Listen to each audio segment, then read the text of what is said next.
David Mitchell had conquered everything money could buy, but nothing had prepared him for that moment. A morning run through his upscale neighborhood, a calm routine, was interrupted by an 8-year-old girl with curious eyes and an enigmatic smile. "I know you," she said without hesitation, her voice as casual as it was unsettling. "Your photo is in my dad's wallet." David's world froze. Those words, seemingly innocent, unearthed secrets long buried, bringing to light a reality he had never imagined facing. The past he had avoided for a decade was now standing before him, disguised as a little girl. Who was her father? And why did he have David's picture? Every detail of this revelation seemed to crumble the empire he had built. A simple phrase would change everything. What was about to surface? David Mitchell adjusted his sleek running shoes, the kind that claimed to make you faster with each step, though he barely believed the marketing hype anymore. His mansion towered behind him, a monolithic symbol of success in a world that demanded constant ambition. Yet, despite all the accolades, the luxury cars, and the million-dollar contracts, there was a gnawing emptiness inside him. Every morning, he ran through the polished streets of his affluent neighborhood, trying to escape the thoughts that crept into his mind, thoughts he couldn't shake, no matter how fast he ran. His usual route circled around a park, filled with families enjoying the early morning sun. He usually ignored the sight, focusing on his breathing, his pace, anything to avoid confronting the isolation he felt. But today was different. Today, a small voice cut through the steady rhythm of his feet, pounding against the pavement. "Excuse me, mister?" A young girl's voice broke his trance. He skidded to a halt, catching his breath. Before him stood a little girl, her wide eyes brimming with curiosity and innocence. "Yeah," he replied, his voice gruff, not meaning to sound harsh but caught off guard. "Are you David Mitchell?" she asked, tilting her head as if the name was familiar but distant. David blinked, confused. "Yes, I am. Do I know you?" The girl smiled shyly. "No, but my daddy has a picture of you in his wallet." David's heart skipped a beat. A picture of him in someone's wallet. The only family he had left was Michael, but they hadn't spoken in over a decade. His chest tightened at the thought. Could it be? "Your daddy, what's his name?" he asked, his voice barely above a whisper. Michael Mitchell," she said with a certainty that made David's stomach churn. "He's my daddy." David stood frozen, his mind racing. Michael, the name stirred up memories, long buried but never forgotten. His younger brother, the one he had left behind when he pursued his dreams, leaving his family their problems and their old life far in the rear-view mirror. 10 years had passed since he had last seen Michael. 10 long years of silence. Do you live around here?" David managed to ask, trying to keep his voice steady. Emma nodded enthusiastically. "Not too far. Do you want to come meet my daddy?" David hesitated. He had 1,000 questions, none of which he was prepared to ask a little girl, but the idea of seeing his brother again after all this time was overwhelming. Part of him wanted to run in the opposite direction, back to his mansion where he could continue pretending that everything in his life was fine. But the other part, the part that missed his brother, urged him to follow her. "Okay," David said, surprising even himself. "Lead the way." As they walked, Emma chattered away, her voice a constant background noise as David's thoughts spiraled. How could Michael live so close? And yet, they hadn't crossed paths. Did Michael want to reconnect, or was this just some bizarre coincidence? David's mind was a storm of questions and regrets. What would he even say to his brother after all these years? When they reached a modest house, nestled between larger, more opulent homes, David's heart sank. This was Michael's home, simple, unassuming, the complete opposite of David's extravagant lifestyle. The guilt gnawed at him. He had left Michael behind to struggle while he rose to the top.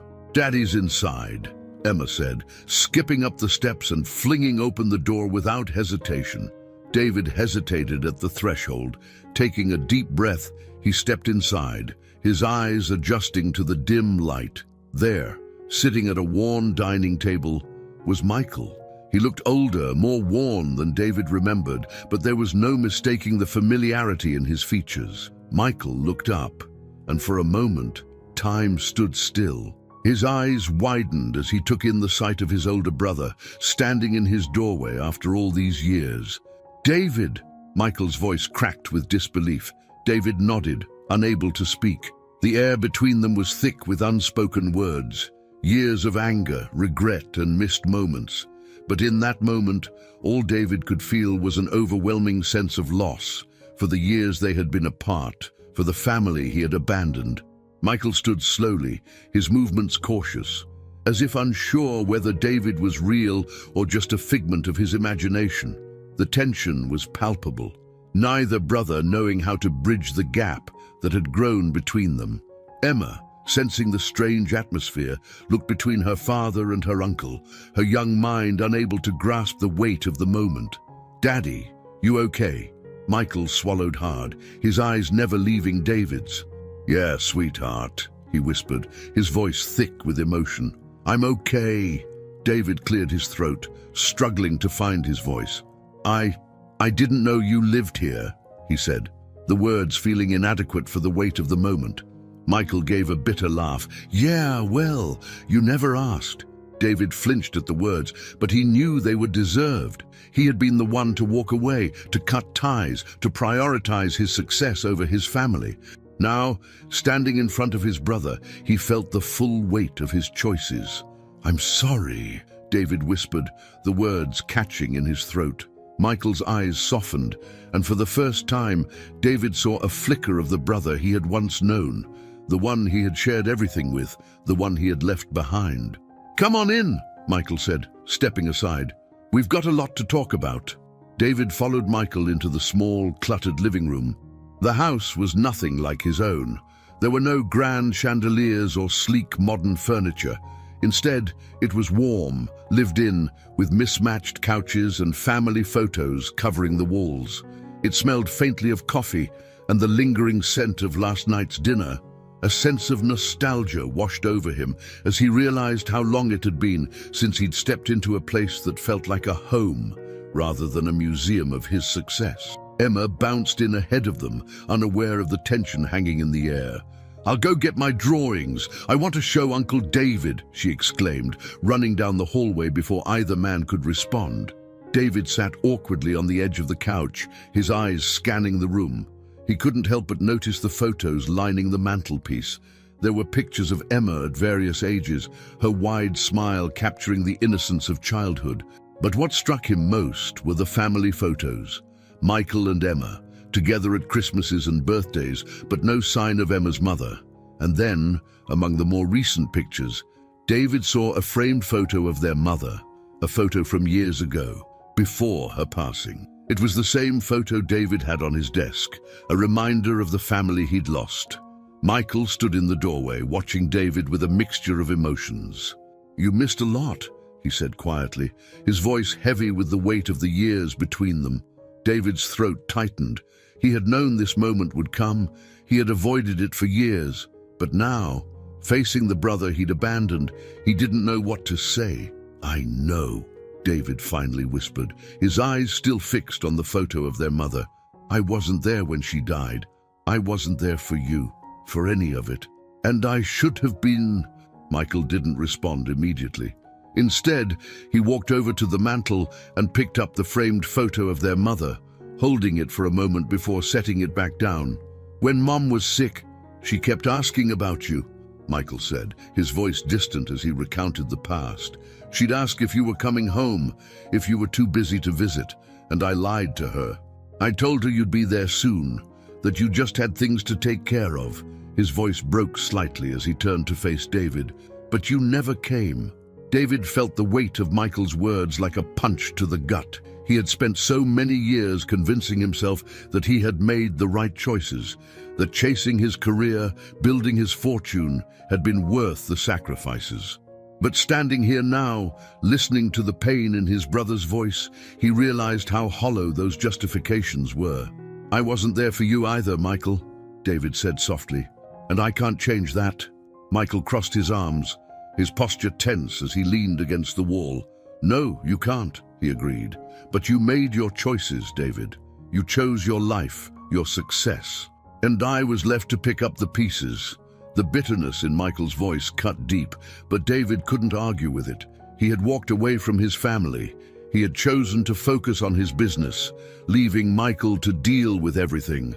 Their mother's illness, the funeral, the grief. And now, as he sat in this modest living room, the reality of what he had missed hit him like a freight train. I don't expect you to forgive me, David said, his voice quiet but sincere. I don't even know if I deserve that, but I'm here now. I want to make things right if I can. Michael studied him for a long moment, his expression unreadable. The room fell silent, save for the distant sound of Emma humming to herself as she drew in her room. David could feel the weight of his brother's gaze, the unspoken history between them hanging in the air. You think showing up after 10 years is going to fix everything? Michael asked, his voice low but intense. You think one apology is enough? David shook his head. No, I know it's not enough, but it's all I have right now. I don't want to run from this anymore. Michael let out a breath, his arms dropping to his sides as he walked to the window, staring out at the quiet street beyond. Emma doesn't know about you, he said after a moment, his voice softer now. She doesn't know about the fight we had, about why you disappeared from our lives. David nodded, feeling a surge of guilt. He hadn't just abandoned Michael, he had abandoned Emma too. He hadn't even known she existed until today. I want to get to know her, he said, his voice laced with regret. If you'll let me. Michael turned back to face him, his eyes searching David's for a long moment. Emma's been through a lot, he said quietly. Her mom, she died 3 years ago, car accident. It's been just the two of us since then. David's heart sank. He hadn't known. Of course, he hadn't known. He had been too wrapped up in his own life, too distant from the people who had once mattered most to him. I'm sorry, Michael, he said, his voice thick with emotion. I didn't know. Michael's expression softened slightly, but there was still a distance between them, an emotional chasm that had been years in the making. Yeah, he said quietly, you didn't. The room fell into a heavy silence once again. David's mind raced, trying to find the right words to bridge the gap between them, but every apology, every offer to make things right felt inadequate.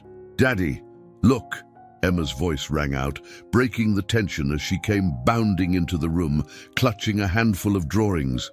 I made these for Uncle David. Michael smiled weakly at his daughter, his eyes softening as he knelt down beside her. Let's show him, sweetheart. David watched as Emma proudly displayed her artwork, her small hands holding up crayon drawings of her and Michael, stick figures smiling under a bright yellow sun. This is me and Daddy, she said, pointing to the figures. And here's the one I just drew for you. She held up a new picture, this one with 3 figures, her, Michael, and David. David swallowed hard, emotion welling up in his chest as he looked at the drawing. It was simple, innocent, and yet it carried so much weight. He had missed so much, so many birthdays, so many moments, and here was this little girl, welcoming him into her life without hesitation, without judgment. It's beautiful, David said, his voice barely above a whisper. Thank you, Emma. Emma beamed, her smile lighting up the room. You can have it. You can put it in your house. David nodded, blinking back the tears that threatened to spill over. I will. I'll put it somewhere special. Michael stood, watching the exchange with a mixture of emotions playing across his face. Finally, he spoke. Look, David, I don't know if we can fix this, but for Emma's sake, maybe we can try. David nodded, his heart aching with the weight of the past. I'd like that, he said quietly. I'd really like that. Michael glanced down at Emma, who was still beaming with pride over her drawings. Let's take it one step at a time, he said, his voice soft but sincere. For her, David smiled, a sense of hope flickering to life inside him. It wasn't much, but it was a start. And after 10 years of silence, a start was all he could ask for. David left Michael's house that afternoon with Emma's drawing carefully folded in his jacket pocket. As he walked back to his mansion, his thoughts spiraled uncontrollably. The conversation with Michael had unearthed feelings he had buried for years: regret, guilt, and a deep sense of failure as a brother. The wealth, the success, the power, none of it mattered now. What was it all worth if he had lost the people who mattered most? The silence of his luxurious home greeted him when he returned. He dropped his keys onto the marble counter, the sound echoing through the grand entryway. His house, once a symbol of his achievements, felt emptier than ever. He wandered through the sprawling rooms, each more beautifully decorated than the last, but none of them felt like home. In his office, David pulled out Emma's drawing and carefully spread it on his desk. The crayon figures smiled up at him, simple, happy, unaware of the complexities that lay between the adults they represented. He traced the lines of the 3 stick figures, his heart heavy with the knowledge of what he had missed. He thought about Michael, how much his brother had changed, how life had clearly been hard on him. David had always imagined Michael would be fine, that he'd move on without him. But seeing the modest house, the old car parked outside, and the weight of grief in Michael's eyes, David knew now how wrong he had been. Michael hadn't just lost their mother, he had lost David too. The phone on his desk buzzed, jolting David from his thoughts. He glanced at the screen and saw the name of his assistant, Rachel, flashing. "Mr. Mitchell, you have a meeting with the board at 3 p.m. to review the quarterly report. Should I prepare the files?" Rachel's voice was crisp and professional. David stared at the phone for a moment before answering. "Cancel it." Rachel hesitated, clearly surprised. "Sir?" "Cancel the meeting, Rachel. I won't be there," David said, his voice firm. "Understood," Rachel replied, though David could hear the confusion in her tone. He hung up the phone and leaned back in his chair, running a hand through his hair. For years, he had prioritized meetings, deadlines, and deals over everything else. His entire life had been consumed by the pursuit of success, the next big contract, the next million, and in doing so, he had let his family slip away. But now, after seeing Michael and meeting Emma, something had shifted inside him. The emptiness he had felt for so long, the void that no amount of money or power could fill, it all made sense now. It wasn't business deals he needed, it was family. David stood and walked to the large window overlooking his estate. The perfectly manicured lawns stretched out before him, the swimming pool glistening in the afternoon sun. It was everything he had ever wanted, everything except for the one thing he couldn't buy: time. Time he had lost with his brother, time he had missed with his niece, time he could never get back. He thought back to that moment when Michael had stood in the doorway, his face etched with a mixture of surprise and pain. It had been 10 years since they had last spoken, 10 years since that terrible argument that had torn them apart. David could still remember the words they had exchanged, harsh, angry words that neither of them had meant, but had left scars all the same. "I don't need you," David had shouted, his pride and ambition blinding him to the damage he was causing. "I can do this on my own." Michael had stared at him, his expression unreadable, before walking away without another word. That had been the last time David had seen his brother until today. A knock on the door broke his reverie. David turned to see his housekeeper, Marta, standing in the doorway. "Mr. Mitchell, would you like me to prepare dinner?" she asked, her voice gentle. David shook his head. "No, thank you, Marta. I'm not hungry." Marta hesitated for a moment, then nodded and left the room, leaving David alone with his thoughts once again. He knew he had to make things right with Michael, but how? A single apology wouldn't be enough to undo the years of hurt and resentment. He had abandoned his brother, left him to deal with their mother's illness and death alone. And then there was Emma, the niece he had never known, the little girl who had unknowingly bridged the gap between them today. David sat back down at his desk and picked up his phone. He scrolled through his contacts, stopping at Michael's name. His finger hovered over the screen, uncertain. What could he say? How could he fix something that had been broken for so long? Before he could overthink it, he tapped the call button. The phone rang once, twice, 3 times before Michael's voice came through. "Yeah," David swallowed, suddenly feeling nervous. "It's me, David." There was a long pause on the other end of the line. David could hear the faint sound of Emma's laughter in the background, and it twisted something inside him, an ache for the family he had lost. "What do you want?" Michael asked, his tone guarded. David took a deep breath. "I want to talk. I want to make things right." Michael let out a bitter laugh. "You think a phone call's gonna fix everything?" "No," David admitted. "I don't. But it's a start." There was another long pause before Michael spoke again, his voice softer this time. "You hurt me, David. You hurt me when you walked away." "I know," David said, his throat tightening. "And I've regretted it every day since." Michael was silent for a moment. "Why now? After all these years, why are you here now?" David didn't know how to answer that. He could say it was because he had missed his brother, or because he wanted to be a part of Emma's life. But the truth was, he didn't have a single reason. It was a culmination of years of guilt and loneliness, of realizing that no amount of success could fill the void left by family. "I don't have a good answer," David said finally. I don't want to lose any more time." There was a long silence on the other end of the line, and for a moment, David thought Michael might hang up. But then, to his surprise, Michael sighed. "Look, I don't know if we can ever go back to the way things were," Michael said quietly. "But maybe we can try." David felt a flicker of hope. "And that's all I'm asking for." Another pause, then Michael's voice, softer now. "Emma liked you, you know. She's already talking about visiting your big house." David chuckled, though the sound was tinged with sadness. "She's a great kid."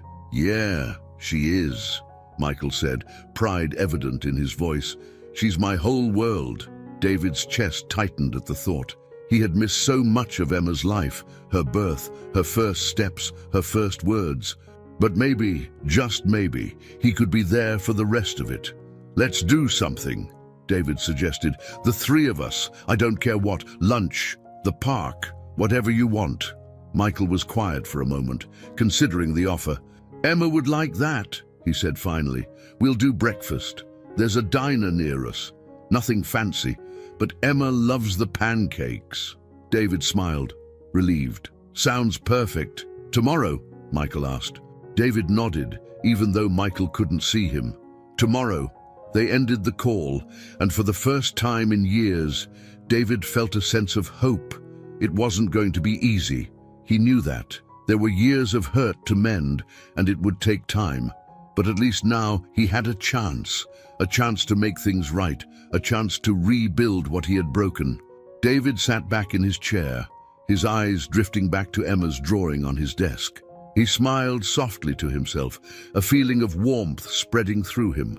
Tomorrow he would see them again.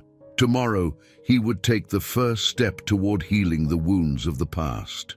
The next morning, David woke up early, the nervous excitement swirling in his chest too strong to let him sleep in. It felt almost like he was preparing for an important business meeting. But this was different. This was personal, so much more important than any deal he had ever closed. Today, he was meeting his brother and his niece for breakfast. He was taking the first real step toward mending the fractured relationship he had left behind a decade ago. David stood in front of his mirror, adjusting his shirt for what felt like the 10th time. His mansion was eerily quiet, save for the sound of his movements as he prepared to leave. He didn't know what to expect from this breakfast.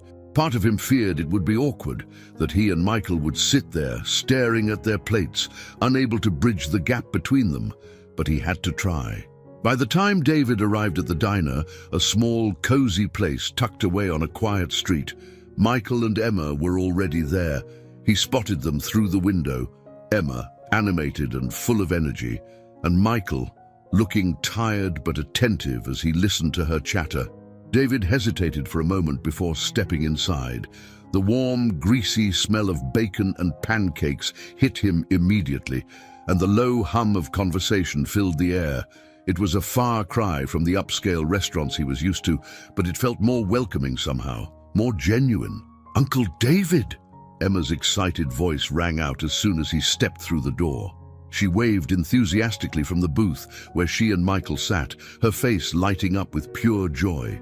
David smiled, waving back as he approached the table.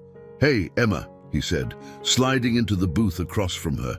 "Good to see you again." Michael gave him a nod of acknowledgement, but didn't say anything right away.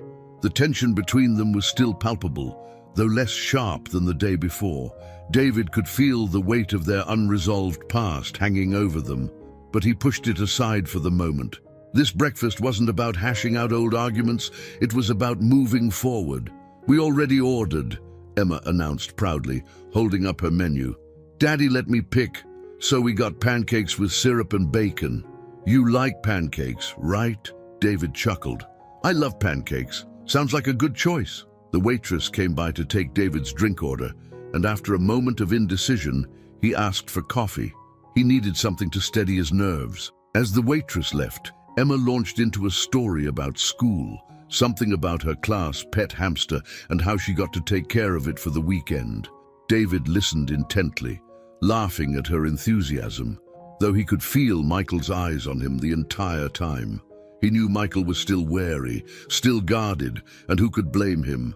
David had walked away, abandoned him when he needed family the most. But today was about Emma, and in some small way it felt like a bridge, a way to connect through her, to start rebuilding their relationship one small moment at a time. The pancakes arrived, and Emma immediately dug in, her small hands expertly cutting the fluffy stack while drowning it in syrup. David watched, amused, as she made a sticky mess of her plate. She reminded him so much of Michael when they were kids, carefree, unburdened by the weight of the world. "So," Michael finally said, breaking his silence, "Emma's been talking about swimming in your pool ever since yesterday." David smiled. "She's more than welcome anytime. I've got more than enough space for both of you. Anytime you want to come over, just say the word." Michael didn't respond immediately, his eyes flickering with hesitation. David could see the struggle in his brother's face, the tug-of-war between wanting to trust him again and the fear of being let down. "We'll see," Michael said finally, his tone non-committal. David nodded, understanding that this was as much as he could hope for right now. Michael wasn't going to trust him overnight, not after everything that had happened, but the fact that they were sitting here together, having breakfast, was a start. "Uncle David," Emma said between bites, "can I come over next weekend? I want to see your house." David grinned. "Absolutely. How about this? We'll have a pool day. You, me, and your dad. Sound good?" Emma's face lit up. "Yes, I'll bring my floaties." Michael gave David a small, wary smile. It wasn't much, but it was a sign, a crack in the wall he had built around himself. David could see it in his eyes, the cautious hope that maybe, just maybe, they could find their way back to being brothers again. As the breakfast continued, the conversation flowed more easily. Emma, with her endless energy and enthusiasm, was a constant source of laughter, breaking the tension with her stories and questions. David found himself relaxing, enjoying the simple pleasure of being with family, something he hadn't allowed himself to experience in so long. But beneath the light-hearted banter, David could feel the deeper, unresolved issues between him and Michael simmering just below the surface. There were still things they needed to talk about, things they needed to face. But for now, David was content to let the moment be what it was, a chance to reconnect, to start healing the wounds of the past. At one point, while Emma was distracted by her pancakes, David turned to Michael, his voice quiet but sincere. "I've been thinking a lot about what you said yesterday, about Mom, about everything." Michael's eyes flickered with something, pain, maybe, or regret. But he didn't respond immediately, instead taking a slow sip of his coffee.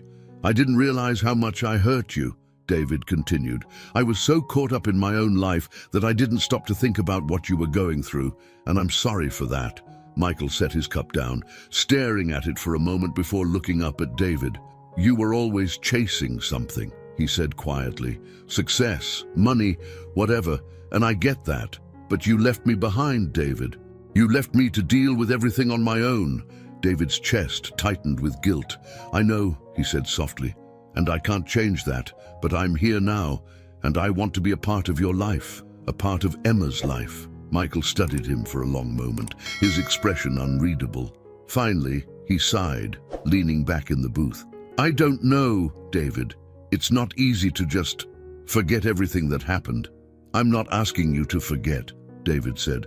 I'm asking for a chance to make it right, to be there for you, for Emma. Michael was silent for a long time, the weight of his words hanging in the air. David could see the conflict in his eyes, the desire to trust again warring with the pain of the past. He knew this wouldn't be easy, that it would take time for Michael to fully open up again, but David was willing to put in the effort. Emma's voice broke the silence. Daddy, can we go to the park after this? Michael glanced at her, then back at David. Sure, he said, his voice softer now. We'll go to the park. David smiled, relieved. It wasn't much, but it was a step forward. A small step, but one in the right direction. After breakfast, they walked to the nearby park, Emma skipping ahead, her excitement palpable. David watched her with a mixture of awe and sadness, realizing how much he had missed. She was a bright, joyful child, and he hadn't been there for any of it, but maybe, if he was lucky, he could be there for what came next. As they walked, Michael fell into step beside David, the tension between them less oppressive now.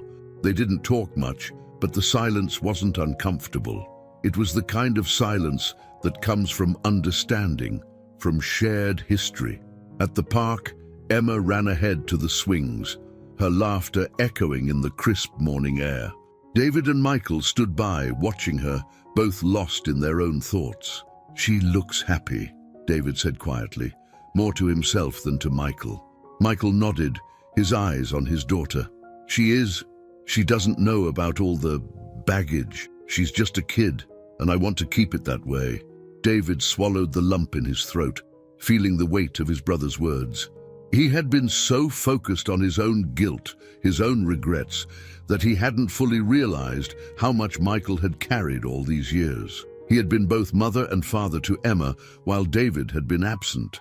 I want to be a part of her life, Michael, David said, his voice thick with emotion. I don't want to miss any more time. Michael looked at him, his expression softening. Then don't, he said simply. David nodded, feeling a glimmer of hope.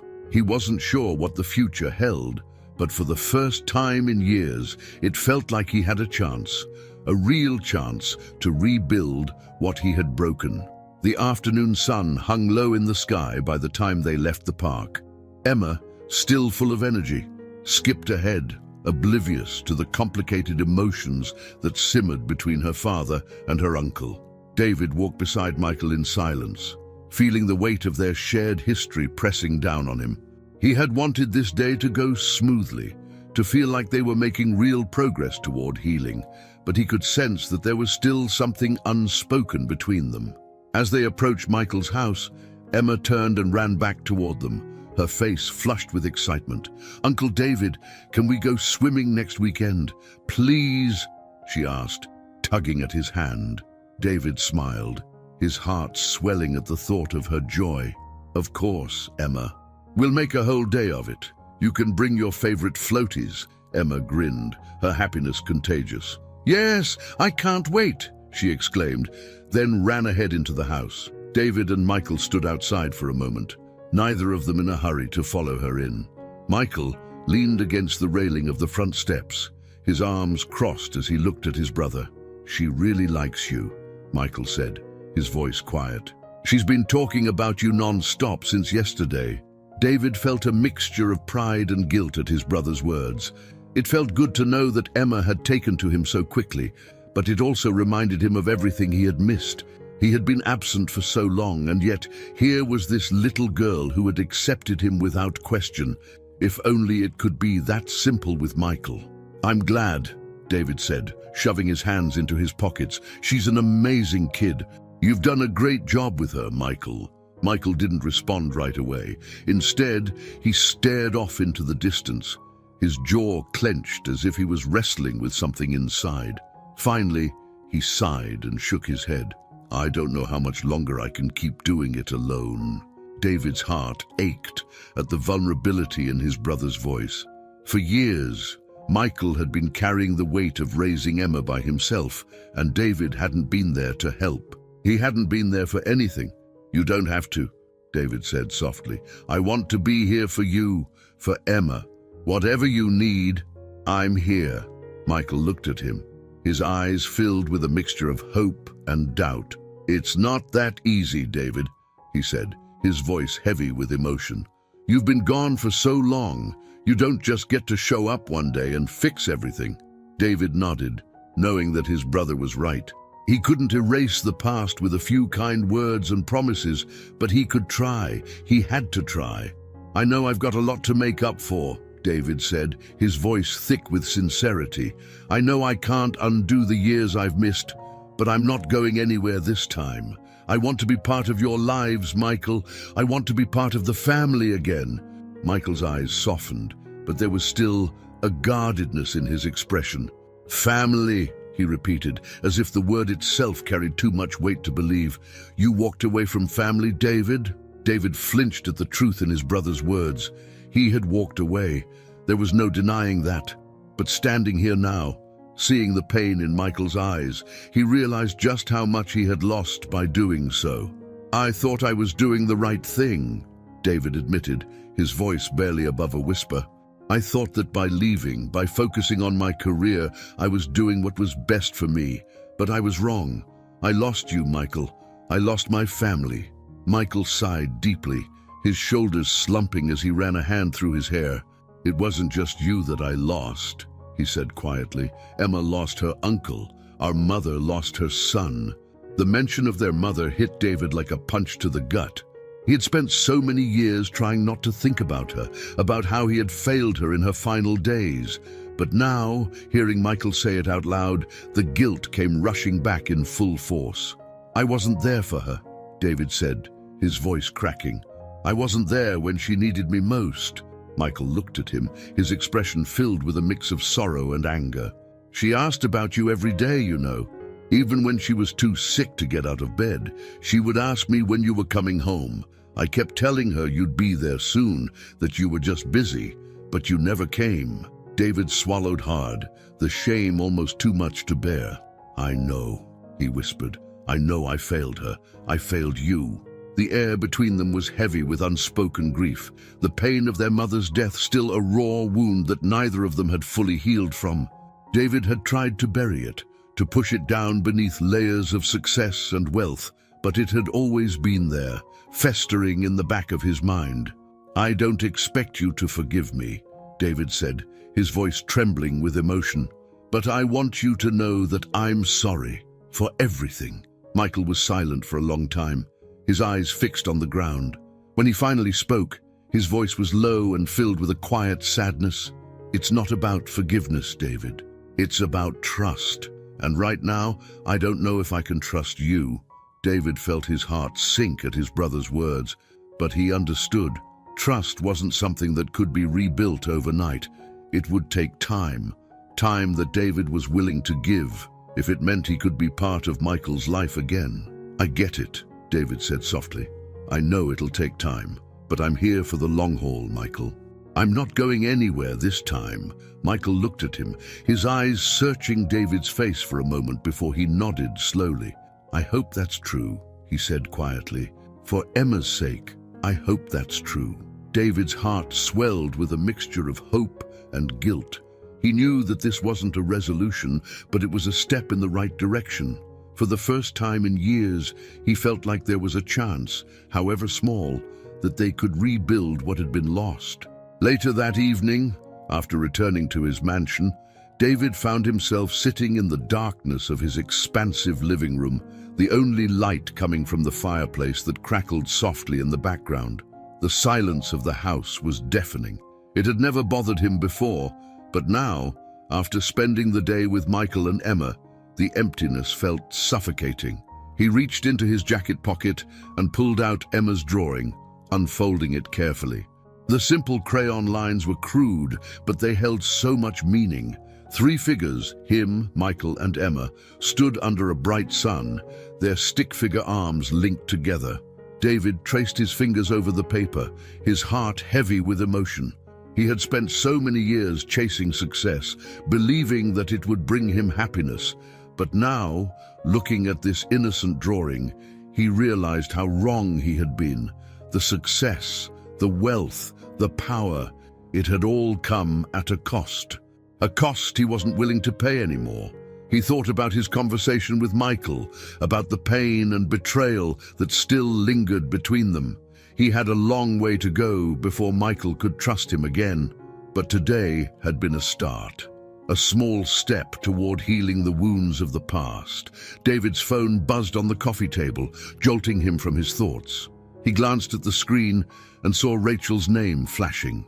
He hesitated for a moment before answering. "Mr. Mitchell, I just wanted to remind you that the investors' dinner is tomorrow night," Rachel said, her tone brisk and businesslike. "They're expecting you to give a speech on the company's growth strategy." David leaned back on the couch, staring up at the ceiling. The investors' dinner, another event he had once considered crucial to his success. But now, after everything that had happened, it felt meaningless. "Cancel it," David said, his voice calm but firm. There was a pause on the other end of the line. "Cancel it, sir. But the investors—" "I said cancel it, Rachel," David repeated. "I'm not going." Rachel hesitated again before responding. "Understood, sir. I'll let them know." David ended the call and set his phone down, the weight of his decision sinking in. For years, he had prioritized his career over everything else, his family, his relationships, even his own happiness. But not anymore. He was done with that life. He was ready to focus on what really mattered. As the fire crackled softly in the background, David allowed himself to relax for the first time in what felt like years. He knew that the road ahead wouldn't be easy, that it would take time to repair the damage he had done. But for the first time in a long time, he felt a sense of peace, a sense of hope. Tomorrow, he would call Michael. Tomorrow, they would start again. David woke early the next morning, the soft light of dawn filtering through the massive windows of his bedroom. He had hardly slept, his mind too occupied with thoughts of his brother, of Emma, and of the fragile hope that had begun to take root after their time together. The emptiness of the house had weighed heavily on him last night, and now, in the cold light of morning, he felt the urgency of his decision to change his life pressing down on him even more intensely. After showering and getting dressed, David found himself in the kitchen, staring at the untouched bowl of cereal in front of him. He wasn't hungry, but he knew he needed to eat something before the day started. He had cancelled all his meetings for the day, much to the confusion of his assistant Rachel, who was probably still trying to figure out what had changed in her usually work-obsessed boss. But David didn't care about the company right now. He had bigger things on his mind, things that were more important than profit margins or quarterly reports. As he pushed the cereal around in the bowl, his phone buzzed on the counter. He picked it up, expecting another reminder from Rachel. But instead, he saw Michael's name on the screen. His heart skipped a beat as he quickly answered the call. "Hey," David said, trying to keep his voice calm. "What's up?" Michael's voice came through the line, a little hesitant, but not as cold as it had been in the past. "Hey, David, I was just wondering, are you free today?" David felt a surge of hope. "Yeah, I cleared my schedule. What's going on?" Michael paused, and for a moment, David thought he might change his mind. But then he spoke, his voice softer now. "Emma's been talking about your pool non-stop. She won't stop asking when she can come over." David smiled, relief washing over him. "I'd love that. You can both come over any time today. We'll make a whole day of it." "Are you sure?" Michael asked, still sounding cautious. "I don't want to impose." "You're not imposing," David said firmly. "I want you to come, both of you." There was another pause before Michael finally said, All right, we'll head over around noon. David's heart lifted. Great. I'll see you then. By the time noon rolled around, David had already gone out of his way to prepare for their visit. He had made sure the pool was cleaned, set out towels, and even stocked the fridge with drinks and snacks, things he hadn't done in years for anyone but himself. He felt a strange sense of nervousness fluttering in his chest, like a kid waiting for friends to come over. He hadn't realized how much he wanted this, how much he needed it. At exactly 12 o'clock, the doorbell rang. David practically jumped up from the couch and hurried to the front door, opening it to find Michael and Emma standing on the doorstep. Emma was already dressed in a bright pink swimsuit, her eyes wide with excitement as she clutched a pair of floaties in her hands. "Uncle David!" Emma squealed, rushing past him and into the house without hesitation. "Where's the pool?" "I want to swim," David laughed, stepping aside to let her in. "It's out back. Go ahead and get started. I'll be right there." Emma bolted down the hallway, leaving David and Michael standing awkwardly at the front door. Michael glanced around, taking in the opulence of the mansion with a guarded expression. David could see the tension in his brother's shoulders, the uncertainty in his eyes. It was clear that Michael wasn't used to being in a place like this, and the gap between their lives felt more obvious now than ever. "You can relax, you know," David said gently, trying to break the tension. "It's just a house." Michael smirked, though it didn't reach his eyes. "Some house?" David shrugged, trying to downplay the obvious disparity between them. "It's too big for one person, honestly. I've been thinking about selling it." Michael raised an eyebrow, clearly surprised by the comment. "You sell this place?" David nodded, leading the way down the hallway toward the back of the house. "Yeah, I've been thinking a lot about what's important lately. And this place, it's just a reminder of how empty everything's been." Michael didn't respond, but David could see that the words had landed. They made their way outside to the pool, where Emma was already paddling around in the shallow end, her floaties keeping her buoyant as she kicked her legs. "Look, Daddy, I'm swimming!" Emma called out, her voice filled with joy. Michael smiled, watching his daughter with a mixture of pride and love. David could see the change in him, the way Michael's entire demeanor softened when he looked at Emma. It was clear that she was the center of his world, and for the first time, David understood just how much his brother had sacrificed to give her the best life he could. "She's amazing," David said quietly, standing beside Michael as they watched her play. Michael nodded, his eyes never leaving his daughter. "Yeah, she is." For a few moments, they stood in silence, the sound of Emma's laughter filling the air. It was a peaceful scene, but David knew there was still so much left unsaid between them. The weight of their past still hung between them, unspoken but undeniable. "Michael," David said after a while, his voice hesitant, "I've been thinking a lot about what you said yesterday, about trust." Michael glanced at him, his expression guarded again. "Yeah?" David swallowed, gathering his thoughts. "I know I've broken your trust before. And I know it's not going to be easy to earn it back, but I want you to know that I'm committed to this. I'm committed to being part of your life, part of Emma's life. I don't want to let you down again." Michael was silent for a long time, his eyes focused on the water. David could see the tension in his face, the internal battle he was fighting. Finally, he sighed and turned to face David. "I want to believe you, David," he said quietly. "I really do, but it's hard. After everything that's happened, after all the years you were gone, it's hard to just forget all that." David nodded, understanding. "I'm not asking you to forget. I just want a chance to prove that I've changed." Michael ran a hand through his hair, his expression conflicted. "I've been doing this on my own for so long. I'm not used to letting people in, especially not you." David's chest tightened at his brother's words.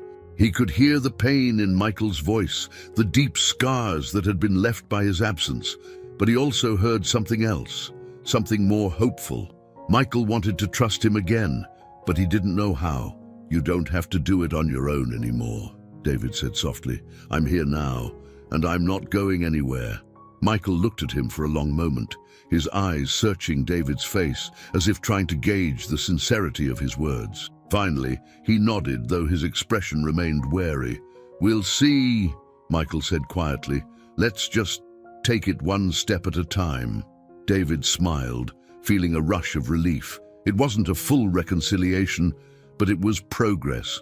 And right now, that was enough. The afternoon passed in a blur of laughter and conversation.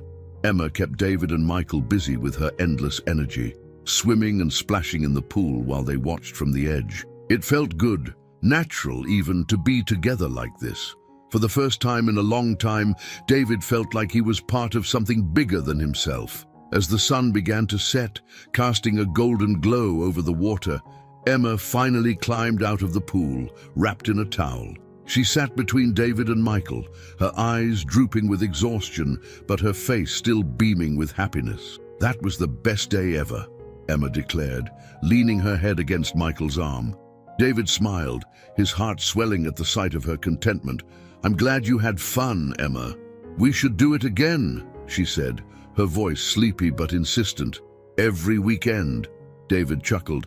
"I think we can make that happen."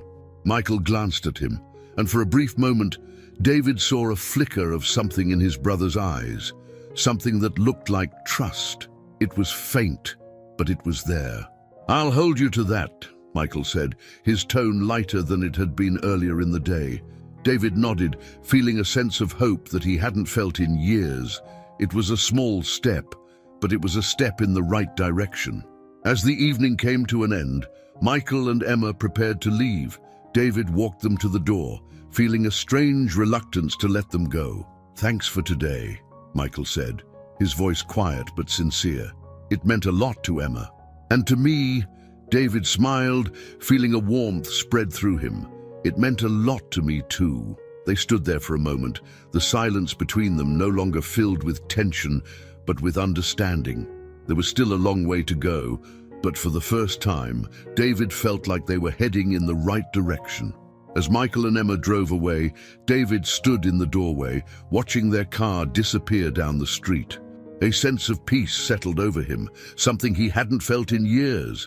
He knew that the road to rebuilding his relationship with Michael wouldn't be easy, but he was ready for it. For the first time in a long time, David felt like he was exactly where he needed to be. Days passed, and with each passing moment, David found himself more and more focused on reconnecting with Michael and Emma. He called regularly, inviting them over for dinner, suggesting trips to the park, and planning pool days like the one they had just shared.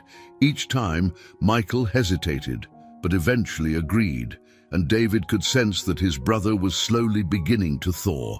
It wasn't perfect. There were still moments of awkwardness, still unspoken tensions between them. But David was patient. He knew that rebuilding trust took time, and he was willing to wait. For Emma's sake, if nothing else, he had to believe that they could mend the rift between them. But even as things seemed to be improving with Michael, there was something that gnawed at David's mind, something that wouldn't let him rest. The past he had left behind all those years ago wasn't just about the broken relationship with his brother. It was about their mother. And as much as David tried to avoid thinking about it, the memories kept creeping in, especially at night when the house was quiet and his mind was free to wander. He hadn't been there when she died. He hadn't been there during the years of her illness, when Michael had cared for her alone.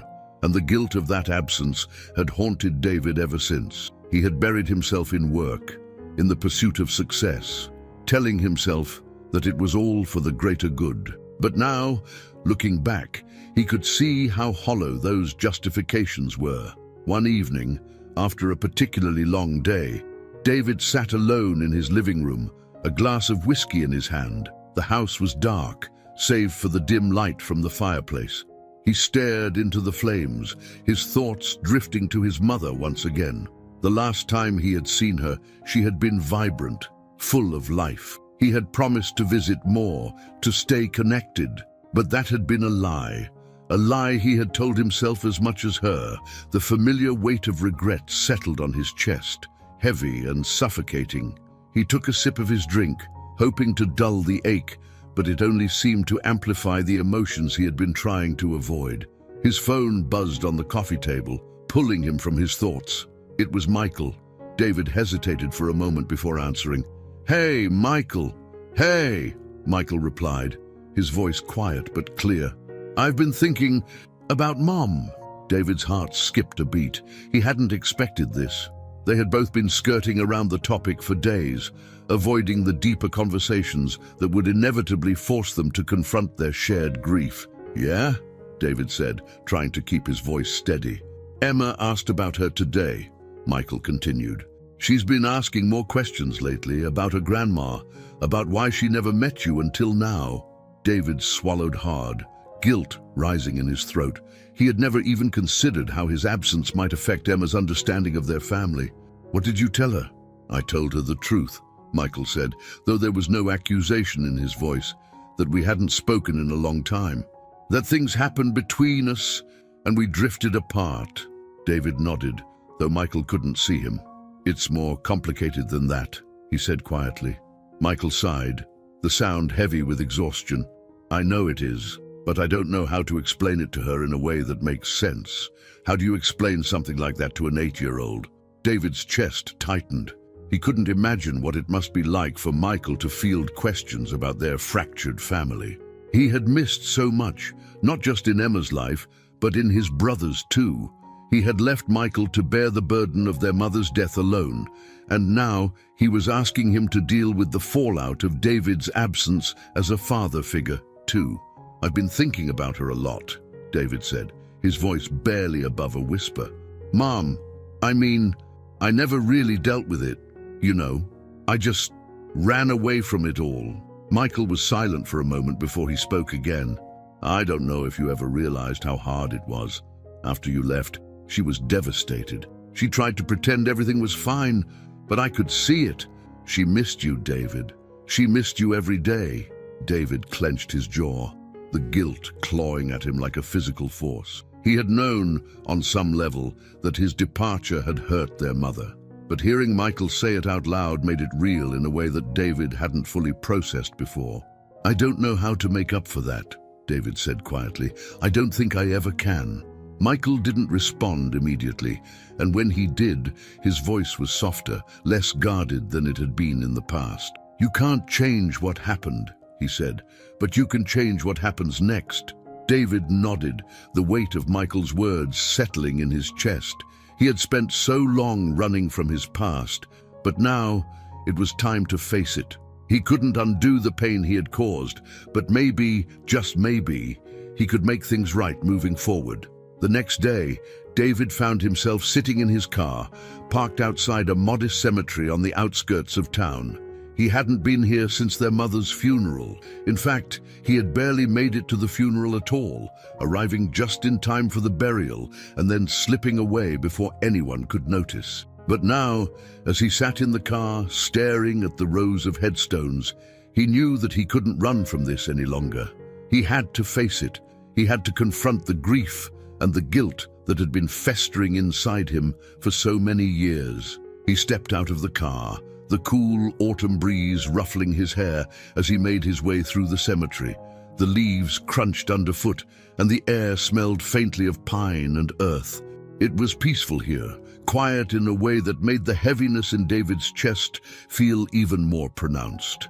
He found his mother's grave easily enough. It was a simple headstone, engraved with her name and the dates of her life. Standing before it, David felt a rush of emotions that he hadn't been prepared for.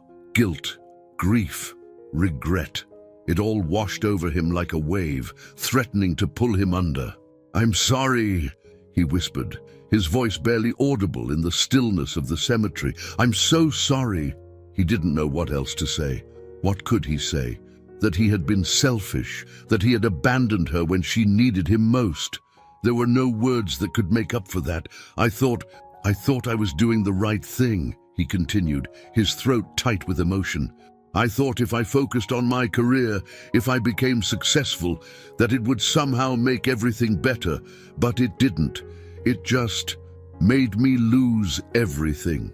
David sank to his knees, the cold ground pressing against his legs as he bowed his head. "I should have been here. I should have been there for you, for Michael, for everything." The wind rustled the trees around him, and for a moment, David allowed himself to feel the weight of his grief fully. He had spent so long pushing it away, burying it beneath layers of ambition and success. But now, there was no escaping it. He stayed there for what felt like hours, the sun dipping lower in the sky as the day passed. It wasn't until his phone buzzed in his pocket that he finally stirred. He pulled it out, seeing a text from Michael. "Emma's asking about you. We're making dinner if you want to join." David stared at the message for a long moment before typing out a quick reply. "I'll be there soon." As he stood up, brushing the dirt from his knees, he took one last look at his mother's grave. The pain of her loss would always be with him, he realized. But that didn't mean he had to keep running from it. He could honor her memory by being the man she had always wanted him to be, a brother, an uncle, and a part of the family he had left behind. "I'll do better," David whispered. "I promise." With that, he turned and walked back to his car, ready to face whatever came next. The drive to Michael's house was filled with a mix of apprehension and relief. The visit to their mother's grave had stirred up emotions David hadn't dealt with in years, but strangely, confronting his grief had given him a new sense of clarity. For the first time in what felt like forever, he felt grounded, determined to start making things right. As he pulled up in front of Michael's modest home, the house seemed warmer than he remembered. There were lights on in the windows, and the faint smell of dinner wafted through the air as he stepped out of the car. The sound of Emma's laughter drifted through the open window, and David found himself smiling despite the weight still lingering on his heart. He hesitated for a moment at the front door, taking a deep breath before knocking. A few seconds later, the door swung open, and Emma stood there, her face lighting up as soon as she saw him. "Uncle David!" she squealed, throwing her arms around his waist. "You're here!" David knelt down to hug her back, feeling a warmth spread through him.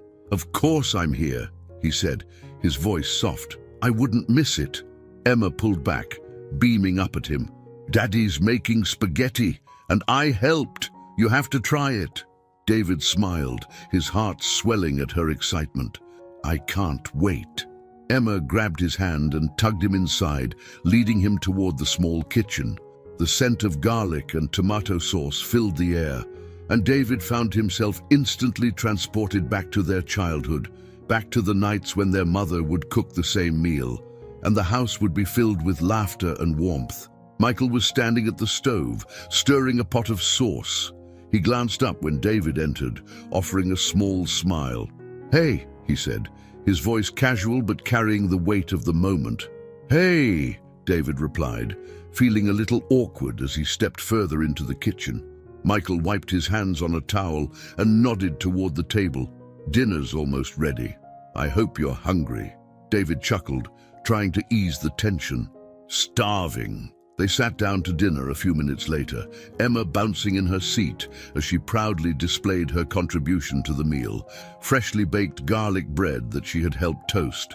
David couldn't help but smile as she chatted on about her day at school, her excitement contagious. For the first time in years, it felt like they were a family again. The conversation was light and easy, with Emma doing most of the talking, and Michael and David exchanging glances that were less guarded than before.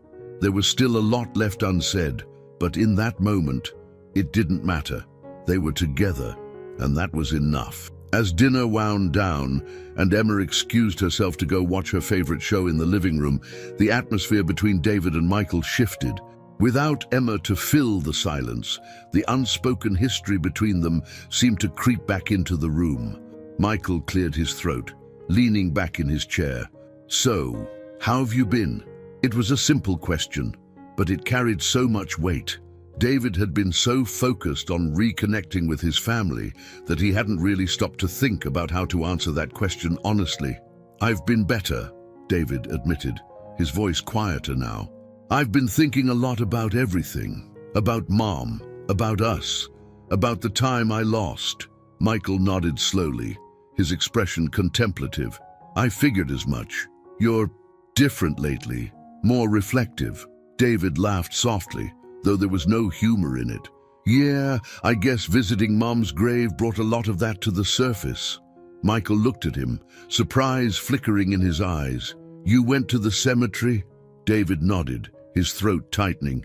"Yeah, I hadn't been there since the funeral. I needed to, I don't know, face it, I guess." Michael was quiet for a long moment, staring down at his plate.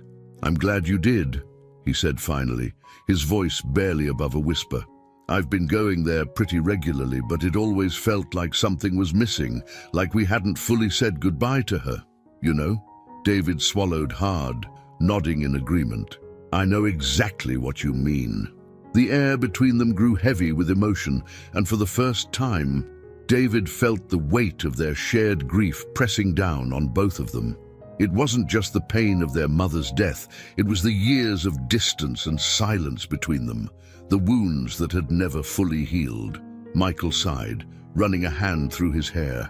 "I hated you for a long time, you know. After you left, I felt abandoned. I had to take care of everything, Mom, the bills, the funeral, and you were just gone." David's chest tightened at the raw emotion in his brother's voice. He had known, on some level, that Michael resented him, but hearing it out loud made it all the more real. "I'm sorry," David said quietly, his voice filled with regret. "I was selfish. I thought I was doing the right thing by focusing on my career, but I see now how much I hurt you." "How much I hurt Mom?"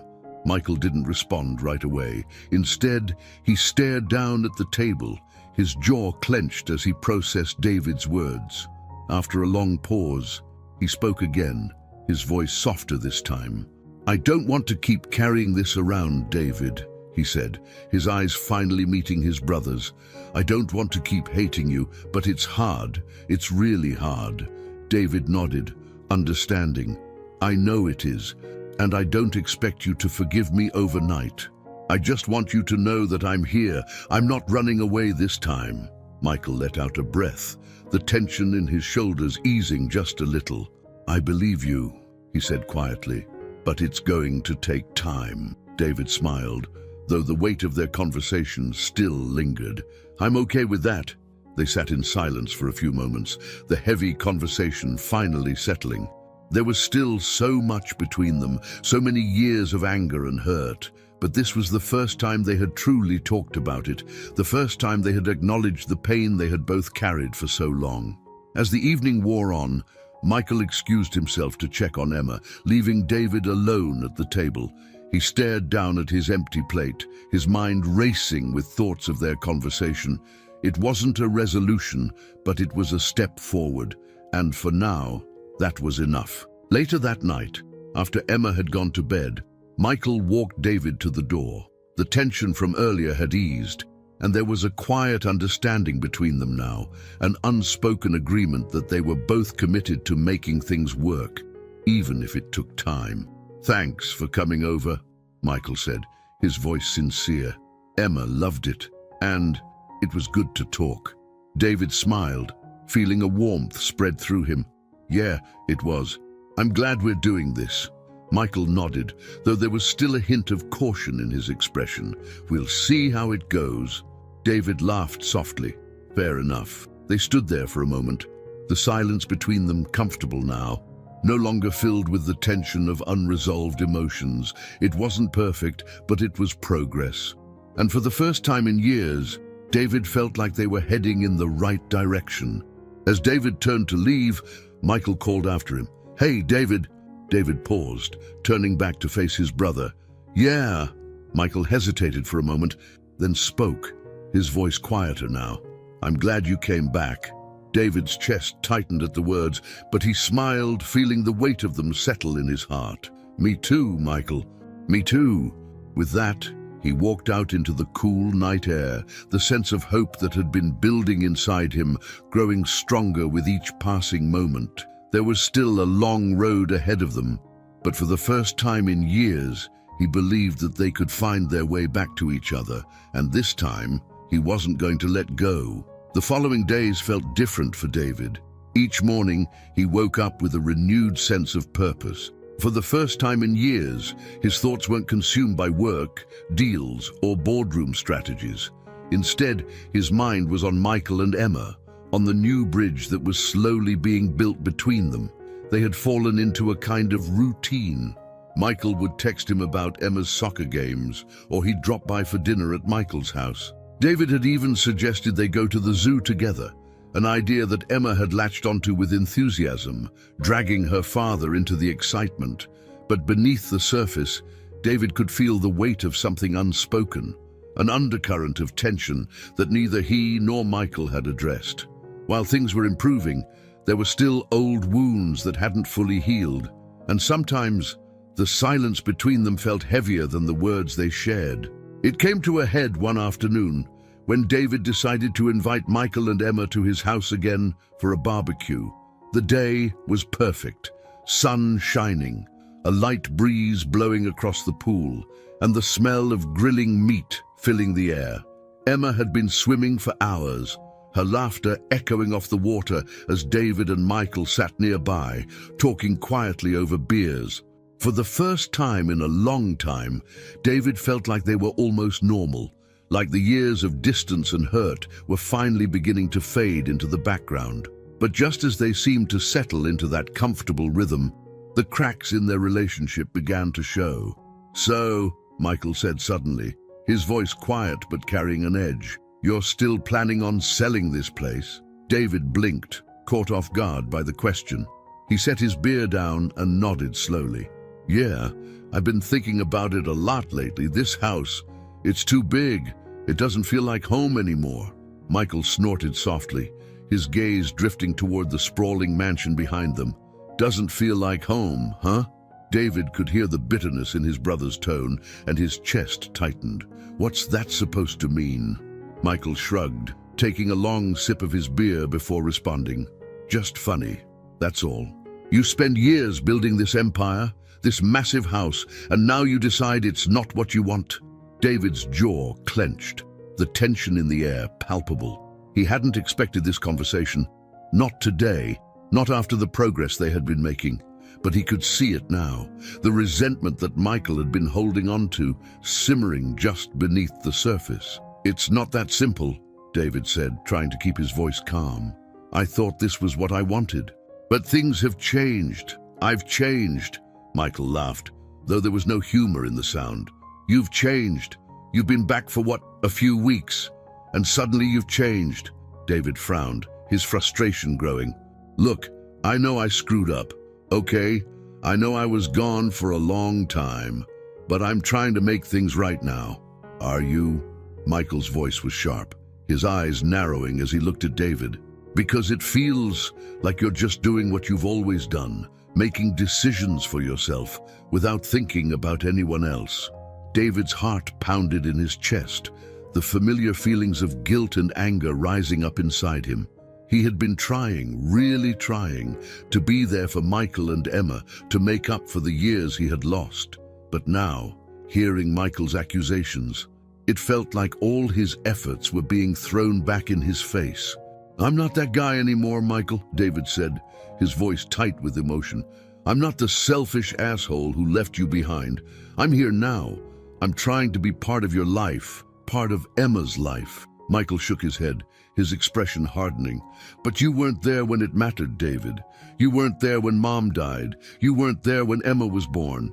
And now you think you can just waltz back into our lives and fix everything." David opened his mouth to respond, but before he could, Emma's voice broke through the tension. "Uncle David, look at me!" David turned to see Emma standing at the edge of the pool, her arms outstretched as she prepared to jump. She grinned at him, waiting for his approval. "Go for it, Emma," David called out, forcing a smile as he tried to push down the emotions swirling inside him. Emma giggled and leaped into the water, the splash echoing in the quiet afternoon. For a brief moment, the tension between David and Michael dissipated, their attention focused on the little girl who seemed blissfully unaware of the undercurrents of conflict. But as Emma resurfaced, laughing and splashing, David felt the weight of Michael's gaze on him again. Emma doesn't know any of this, Michael said quietly, his voice filled with frustration. She doesn't know why you were gone. She doesn't know about Mom, about how you left us. David flinched, the guilt twisting in his gut. I don't want her to know. I don't want her to see me like that. Michael's eyes flashed with anger. And there it is. You're still making it about you, about what you want. David felt his temper rising, the conversation spiraling out of control. He had worked so hard to get to this point with Michael, to rebuild their relationship piece by piece, but now it felt like it was all unraveling. You think this is easy for me, David snapped, his voice rising. You think I don't know how much I screwed up. I'm doing everything I can to make things right, but it's like no matter what I do, it's never enough for you. Michael stood up, his jaw tight as he glared down at David. You don't get it, do you? You think you can just buy your way back into our lives with fancy barbecues and pool days? This isn't about money, David. It's about trust, and you broke that a long time ago. David stood as well, his hands clenched at his sides. I'm trying to earn that trust back, Michael, but you have to meet me halfway. You can't keep holding the past over my head forever. Michael's eyes flashed with hurt and anger. Maybe you don't get to decide how long I hold on to it. The words hung in the air, heavy and final. David felt a lump form in his throat, the realization sinking in that no matter how hard he tried, the past might always stand between them. Before he could respond, Emma swam up to the edge of the pool, looking up at them with wide eyes. Daddy! Uncle David! Are you mad at each other? Both men froze, the tension between them suddenly feeling like a crushing weight. Michael knelt down beside the pool, forcing a smile as he reached out to ruffle Emma's wet hair. No, sweetheart, Michael said softly. We're not mad. We're just talking. Emma didn't seem convinced, but she nodded slowly. Okay. Can we have ice cream now? Michael chuckled, though the sound was strained. Sure. We'll get some ice cream. As Emma climbed out of the pool, Michael stood up and looked at David, his expression weary.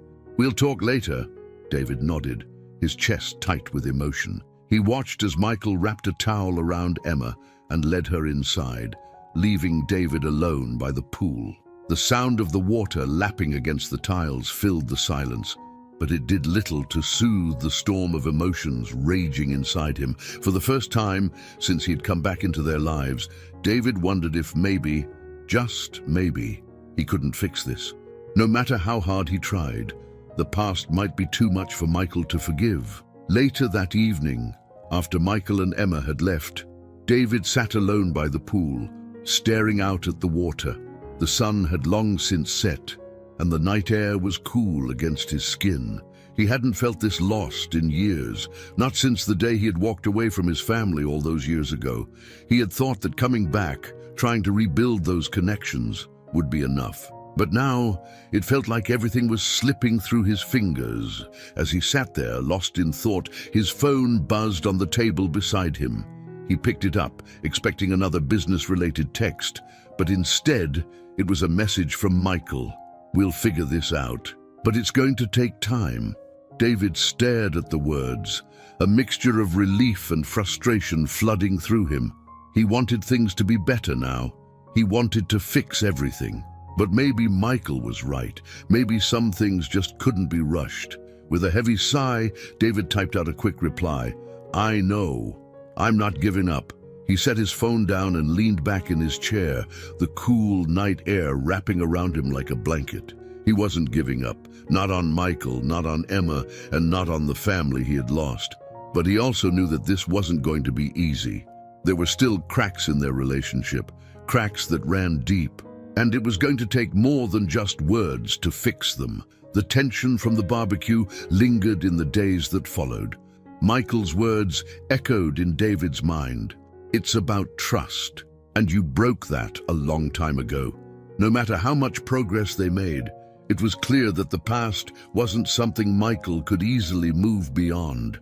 David had spent so many years living in a different world, chasing success, building an empire, and avoiding the emotional fallout of the family he had left behind, that now Returning to rebuild those bridges felt like walking on fragile ground. Every step forward was fraught with the risk of collapse, but David wasn't ready to give up. He couldn't, not after seeing the spark of possibility in Emma's eyes, and the moments of connection that he and Michael had begun to experience. He had tasted what it felt like to have family again, and he wasn't about to let it slip away. In the days following their argument, David gave Michael some space. The conversation at the barbecue had been raw, and Michael needed time to process. David figured it was best to let the dust settle before trying to push for any more progress. But on the 5th day, his phone buzzed, and to his surprise, it was a message from Michael. "Can you meet me for lunch?" David's heart leapt in his chest. "Yeah, of course. Where?" Michael responded with the address of a small diner on the outskirts of town. David recognized it immediately. It was a place they had gone to as kids with their mom. It was an unassuming spot, far from the flashy restaurants David was used to frequenting, but it held a certain nostalgia. As David drove to the diner, memories of their childhood flooded his mind. Their mother had loved the place. She'd always say it had the best pie in town, even though the rest of the food was nothing to write home about. It had been a simpler time before everything became so complicated. When David arrived, Michael was already seated in a booth by the window. He looked up as David approached, offering a small nod in greeting. There was a tension in the air, but it wasn't as sharp as it had been at the barbecue. It was more tentative, like they were both waiting to see what would happen next. David slid into the booth across from his brother, unsure of how to start the conversation. Michael beat him to it. "I've been thinking a lot," Michael said, his voice low. "About what you said, about trust." David nodded, bracing himself for whatever was coming next. Michael took a deep breath, his fingers fidgeting with the napkin on the table. "Look, I don't want to keep throwing the past in your face, but you've got to understand that it's not just about what you did. It's about what you left behind." David swallowed, and guilt rising in his chest. "I know. I left you with everything." "It wasn't just that," Michael continued, his voice steady but tinged with emotion. "You left me with the memories. The pain of losing Mom, the years of watching her fade away, knowing she wanted you there and you weren't. I had to live with that every day. And then, after she was gone, it was just me and Emma." David clenched his fists under the table, feeling the weight of his brother's words. "I'm sorry," he whispered, his voice barely audible. "I know that doesn't fix anything, but I'm so sorry." Michael stared at him for a moment, his expression unreadable. "I don't need you to say sorry, David. I need you to understand that this isn't something you can just walk back into and fix overnight. Emma, she's growing attached to you, and that scares me." David's heart ached at the mention of Emma. He had come to care for her so deeply in such a short amount of time, and the thought of losing that connection was unbearable. "I would never hurt her," David said, his voice firm. "I'm here for good." Michael's gaze softened slightly, but the doubt was still there. "I want to believe you. For her sake, I really do. But you've got to prove it." David nodded, the determination burning inside him. "I will. Whatever it takes, I'll prove it." Michael leaned back in his seat, crossing his arms. "You want to prove it? Then start by showing up for the small things. The soccer games, the school events, the birthdays. Not just the big gestures like pool parties and barbecues." David blinked, taken aback by the simplicity of Michael's request. He had been so focused on making grand gestures to win back their trust that he hadn't considered the importance of the day-to-day moments. The small, consistent acts of showing up. "I can do that," David said, his voice steady with resolve. "I'll be there."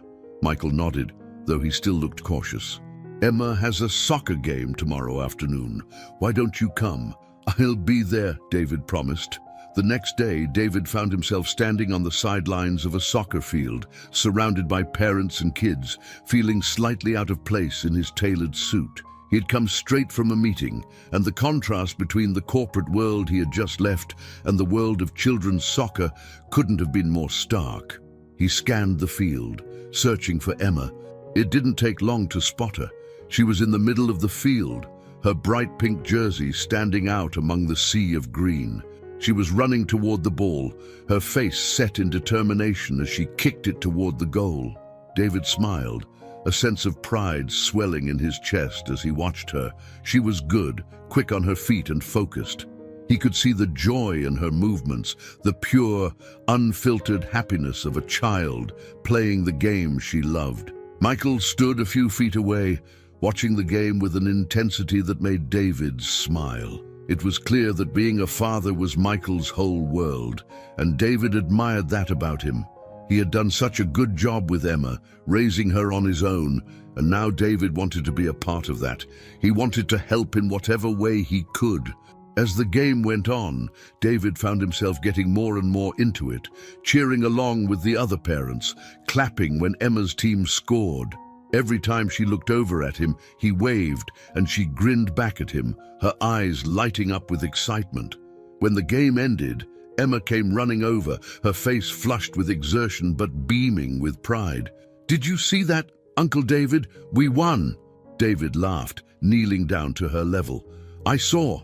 You were amazing out there." Emma beamed, her chest puffing out with pride. "I'm glad you came." David's heart swelled at her words. "I wouldn't have missed it for the world." Michael walked over, his expression unreadable but less tense than it had been before. "Good game, Emma," he said, ruffling her hair. Emma grinned up at him, then turned to David. "Daddy said we could get ice cream after. Are you coming with us?" David glanced at Michael, unsure if he was welcome, but to his surprise, Michael nodded. "Yeah, come with us. It's a tradition after every game." David smiled, feeling a surge of relief and gratitude. "I'd love to." They spent the rest of the afternoon at a small ice cream shop near the soccer field, the three of them sitting at an outdoor table, enjoying the warm sun and the simple pleasure of ice cream on a Saturday afternoon. Emma chatted non-stop about the game, her excitement contagious. Michael was quieter, but there was a subtle shift in his demeanor. He wasn't as guarded as before, and every now and then David would catch him glancing over, as if assessing whether David truly belonged in this picture of their family. And for the first time in a long time, David felt like maybe he did. As the sun began to set and they prepared to leave, Michael turned to David, his expression thoughtful. "You know, when you left, I didn't think you'd ever come back." David swallowed, the weight of Michael's words settling on his chest. "I wasn't sure I would either." Michael nodded slowly, his gaze distant. "But you're here now, and that's something." David smiled, feeling a sense of hope bloom inside him. "I'm not going anywhere, Michael. I mean that." Michael studied him for a long moment, then nodded. "We'll see." It wasn't a full acceptance, but it was more than David had expected, and for now, it was enough. Later that night, as David sat alone in his living room, reflecting on the day, he felt something he hadn't felt in a long time. A sense of belonging. It wasn't perfect, and there were still cracks in the foundation of their relationship, but the pieces were slowly falling into place. He was a part of Michael and Emma's life now, and he was determined to stay. No matter how long it took, no matter how hard it was, he would prove that he was in this for the long haul, because family was worth fighting for. Over the next few weeks, David made good on his promise.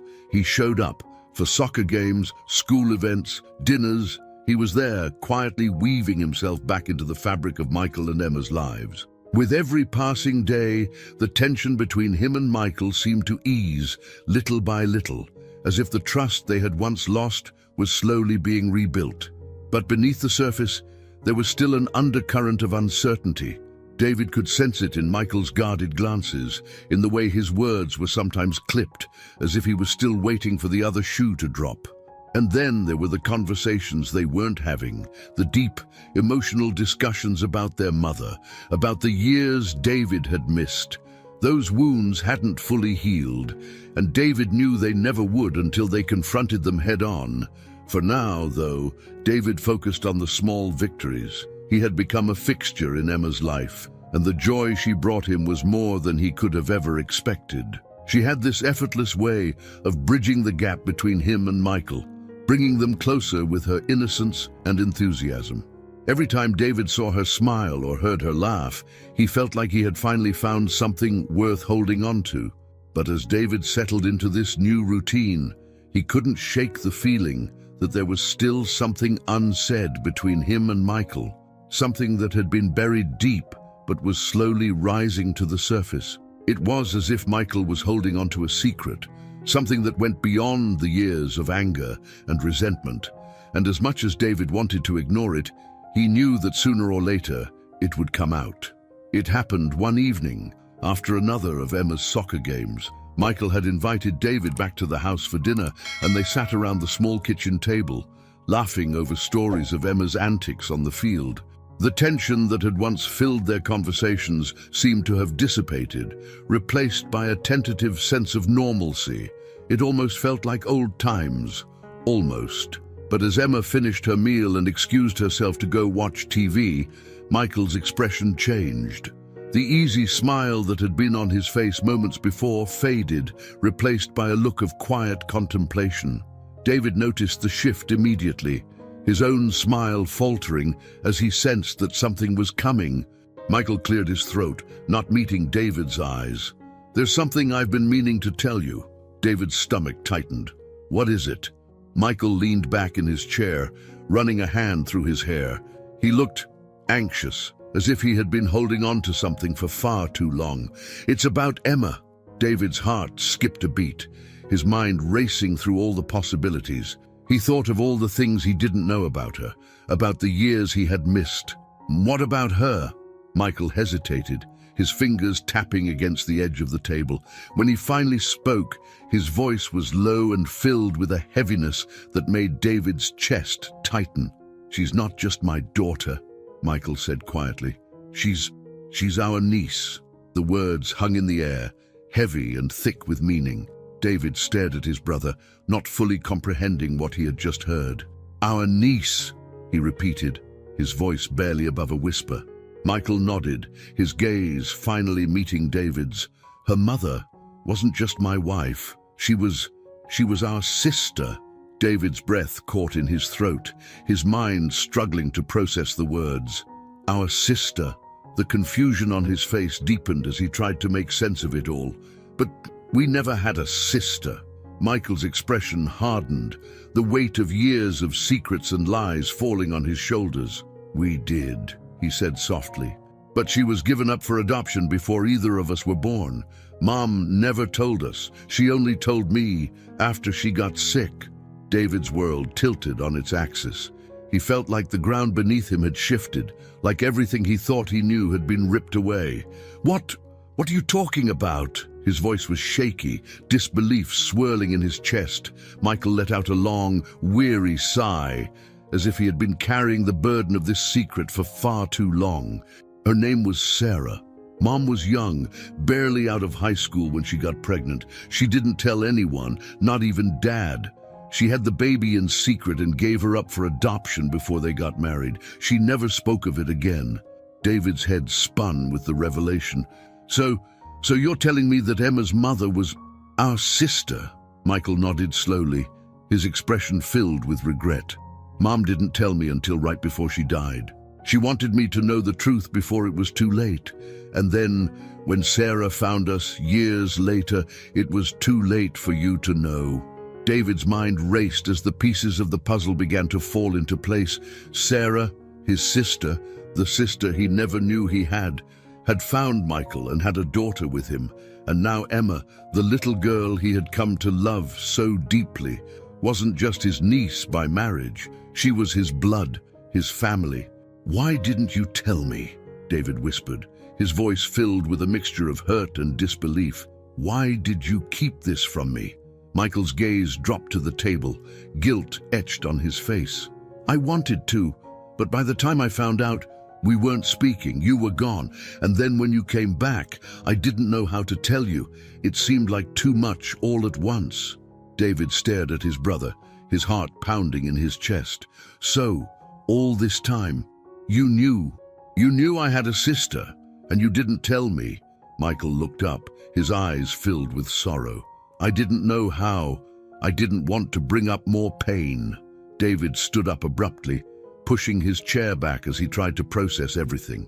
His mind was a whirlwind of emotions: shock, betrayal, anger. How could Michael keep something like this from him? How could their mother keep such a massive secret for so many years? David, Michael said, standing up as well. I know this is a lot. I know it's not fair. But Sarah didn't want to be found. She reached out to me, not you. And by the time I had the chance to tell you, we weren't even talking. David's hands trembled as he tried to calm the storm of emotions raging inside him. And Emma, he asked, his voice barely a whisper, does she know? Michael shook his head, his expression pained. No, she just thinks Sarah was her mom and that she's gone now. I haven't told her about you being her uncle by blood. I thought it would be too confusing. David couldn't believe what he was hearing. His entire world had been turned upside down in a matter of minutes, and now he was grappling with the knowledge that the little girl he had grown to love wasn't just Michael's daughter. She was his niece, his real niece. I should have told you sooner, Michael said softly, but I didn't know how. I'm sorry. David swallowed the lump in his throat, his emotions swirling. He wanted to be angry, to lash out at Michael for keeping this from him. But he could see the regret in his brother's eyes, the weight of the burden he had carried all these years. What do we do now? David asked, his voice strained. Michael sighed, running a hand through his hair. I don't know, I thought you deserved to know the truth. David nodded slowly, trying to process the enormity of the revelation. I appreciate that. But this changes everything. Michael looked down, his shoulders sagging. Yeah, it does. For a long time, neither of them spoke, the silence between them heavy with the weight of the secrets that had been revealed. David's mind raced with the implications of what he had just learned.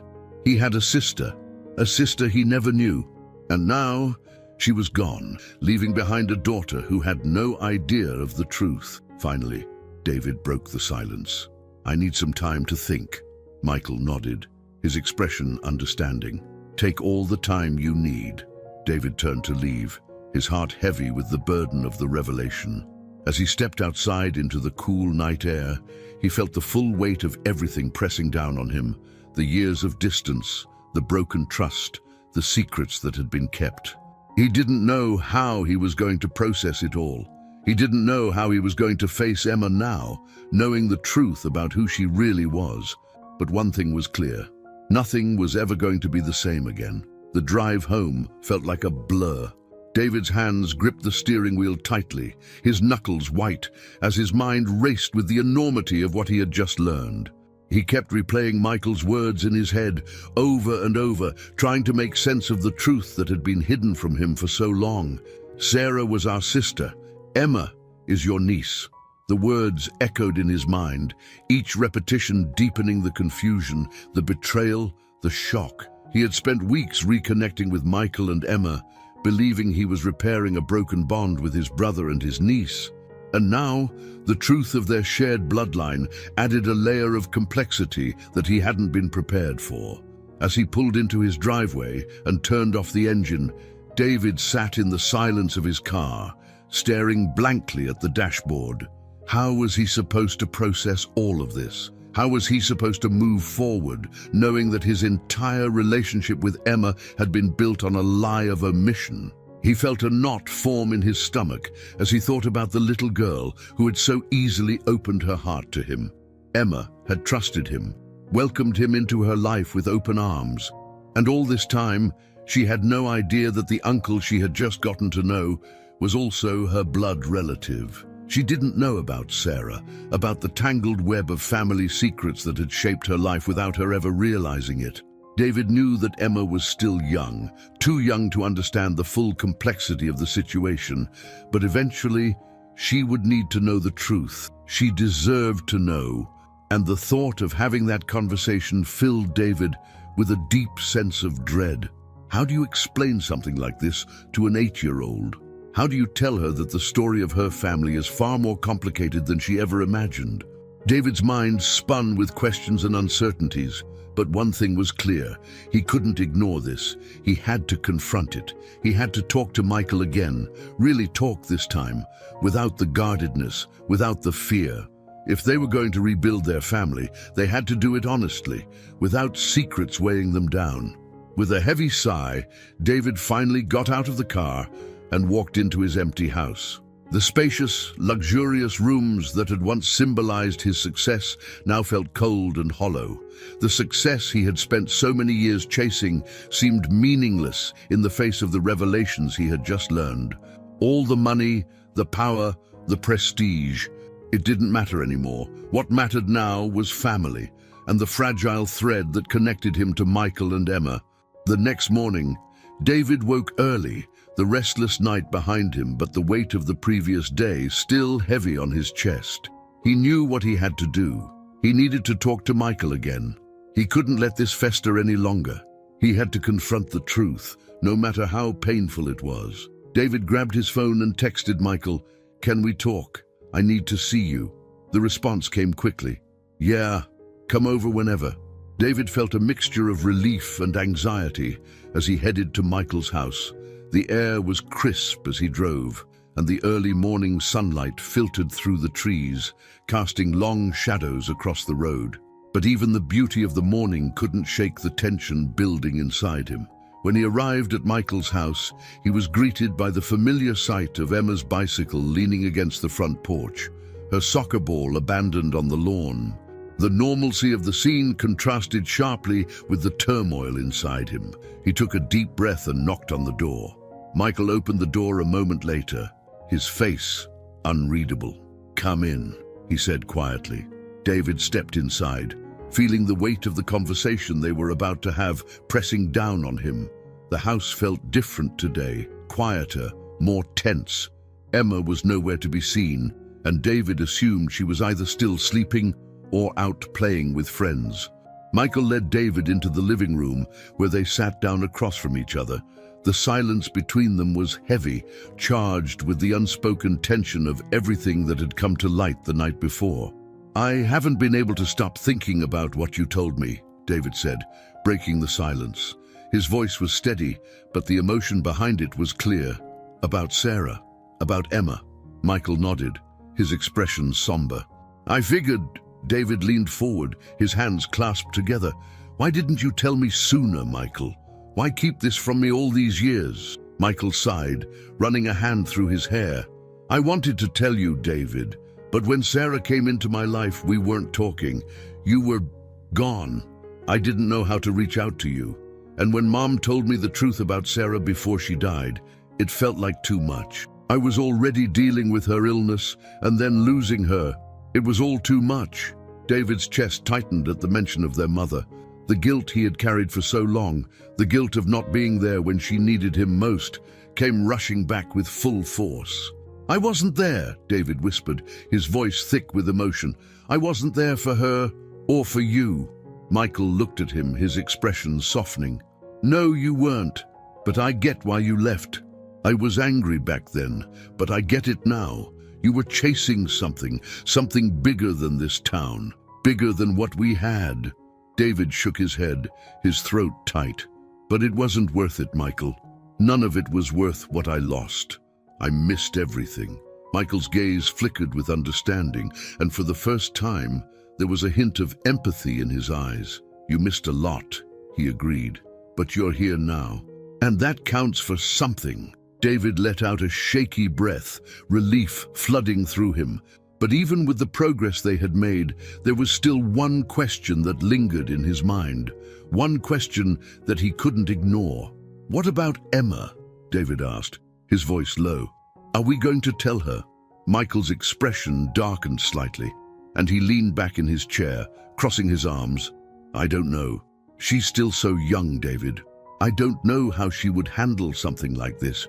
"She deserves to know the truth," David said, his voice firm. "She deserves to know who her mother really was, and who I really am." Michael sighed, his gaze drifting to the floor. "I know, but I'm scared, David. She's been through so much already. Losing Sarah, growing up without a mom. I don't want to confuse her more." David understood Michael's fear. He understood the instinct to protect Emma from the complicated reality of their family's past, but at the same time, he knew that they couldn't keep this secret forever. Eventually, Emma would find out one way or another, and when she did, it was better for her to hear it from them. "I get that you want to protect her," David said softly, "but keeping this from her won't protect her. It'll just make it harder when she finds out later." Michael was silent for a long moment, his brow furrowed as he considered David's words. Finally, he looked up, his expression conflicted. "You're right," he said quietly, "but I don't know how to tell her. How do you explain something like this to a little girl?" David's heart ached at the thought of Emma's confusion, her innocent world being shattered by the truth. But he also knew that they couldn't keep lying to her, not if they wanted to build an honest relationship with her. "We'll figure it out," David said, his voice steady. "We'll do it together." Michael looked at him, the hesitation still evident in his eyes, but there was also a flicker of trust, a small glimmer of hope that they could get through this as a family. "Okay," he said quietly, "but not yet. Let's give it some time. Let's figure out how to explain it in a way she'll understand." David nodded, relieved that they were on the same page. "Whenever you're ready, I'll be there." For the first time in a long time, there was a sense of unity between them, a shared understanding that they were in this together. The road ahead was still uncertain, but David knew that they could navigate it, as long as they were honest with each other. As they sat in silence, the weight of the truth hanging between them, David felt a strange sense of peace. The secrets of the past had finally been brought into the light, and while it hadn't been easy, it was necessary. Now, they could start rebuilding, with no more lies between them. Later that evening, as David drove home, his mind was still racing with thoughts of Emma and the conversation they would eventually have to have. He had never been good at explaining complex emotions, especially to a child, but he was determined to do it right, for Emma, for Michael, and for the memory of the sister he never knew. When David arrived home, the house felt quieter than usual, as if the weight of the day had seeped into its very walls. He sat down on the couch, staring blankly at the empty room around him. The luxury, the success, the empty grandeur, it all felt so distant from what really mattered. For years, he had been running from the past, running from the guilt, running from the pain. But now it was time to stop running. It was time to face it all head on, no matter how hard it was. David picked up his phone and scrolled through the photos he had taken over the past few weeks. Photos of Emma at her soccer games, laughing by the pool, smiling up at him with that infectious joy that only children possess. She was so full of life, so full of love. And now, more than ever, David knew that he couldn't let her down. He wouldn't. The days following David and Michael's conversation about Emma were quieter, but not in an unsettling way.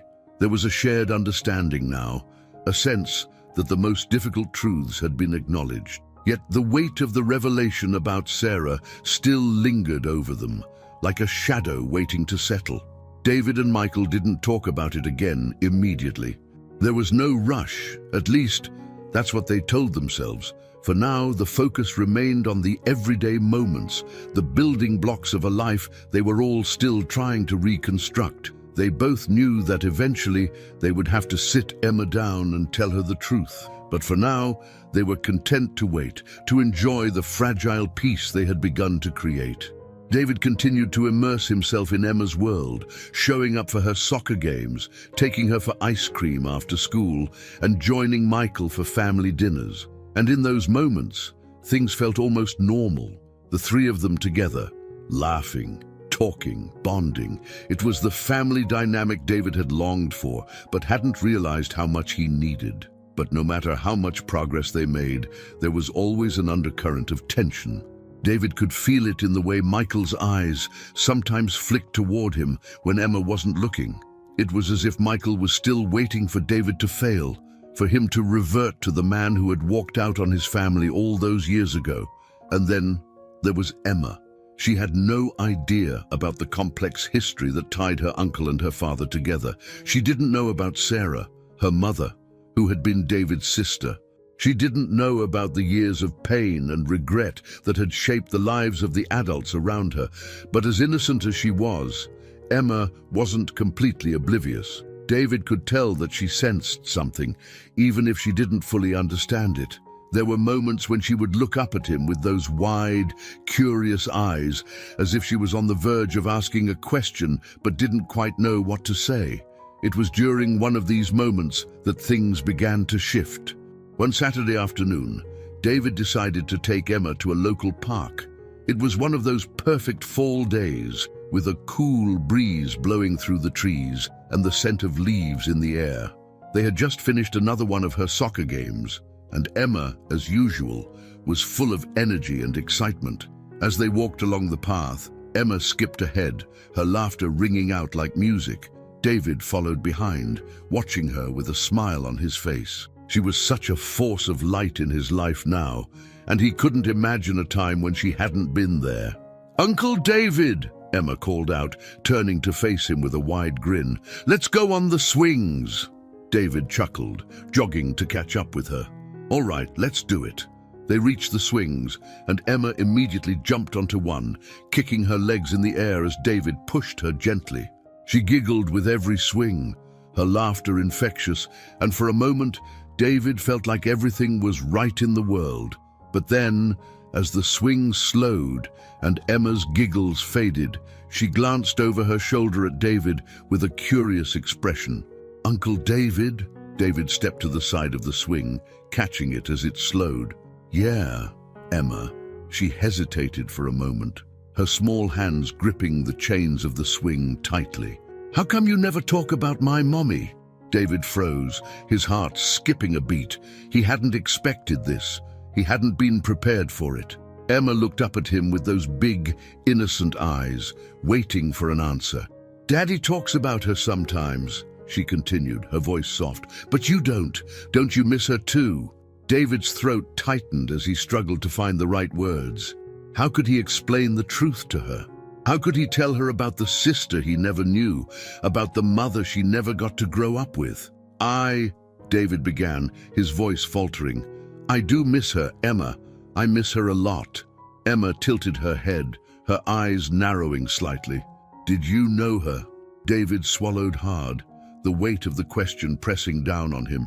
He wanted to be honest with her, but he also knew that this wasn't the time. Not yet. They weren't ready to tell her everything.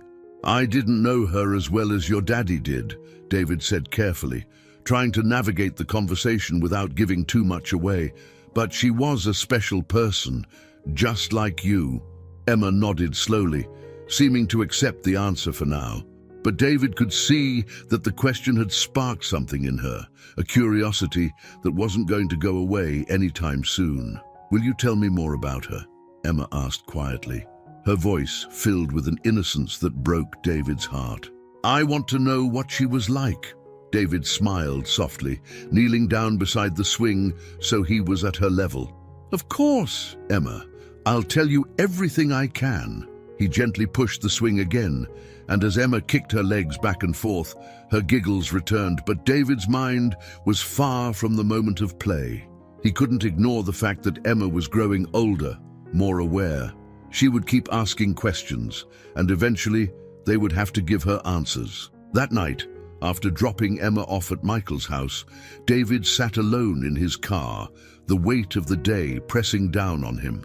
He thought about Emma's questions, about how much she didn't know, and how much he wished he could protect her from the complicated truth. But deep down, David knew that the truth couldn't be hidden forever. He and Michael would have to tell her soon, sooner than either of them had expected. With a heavy sigh, David pulled out his phone and texted Michael, "We need to talk about Emma.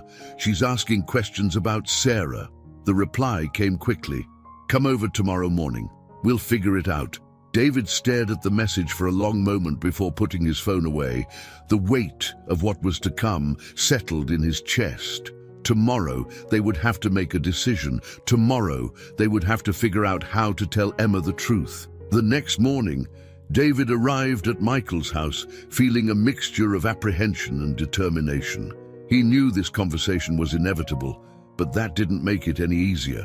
Michael opened the door, his expression somber but resolved. "She's at a friend's house for the day," he said, stepping aside to let David in.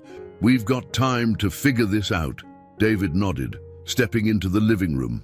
The house was quiet, almost eerily so, without Emma's usual energy filling the space. They sat down at the kitchen table, both of them knowing what was coming, but unsure how to start. "She's asking about Sarah," David said after a moment, his voice low.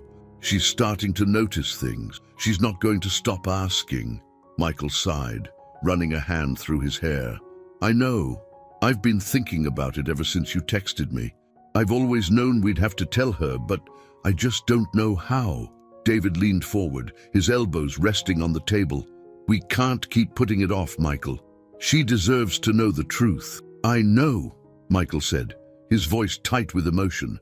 "But how do we even start? How do we explain to her that the uncle she's just getting to know is also her blood relative? That her mom was someone we never even knew we had?" David could hear the pain in his brother's voice, the fear that this revelation would somehow shatter the fragile world they had built for Emma. He understood that fear because he felt it too. But he also knew that keeping the truth from her would only make things worse in the long run. "We have to be honest with her," David said softly. "We have to tell her in a way she can understand, but we can't hide this from her anymore. It's not fair to her." Michael was silent for a long moment, his brow furrowed in thought. Finally, he nodded, though his expression was still filled with uncertainty.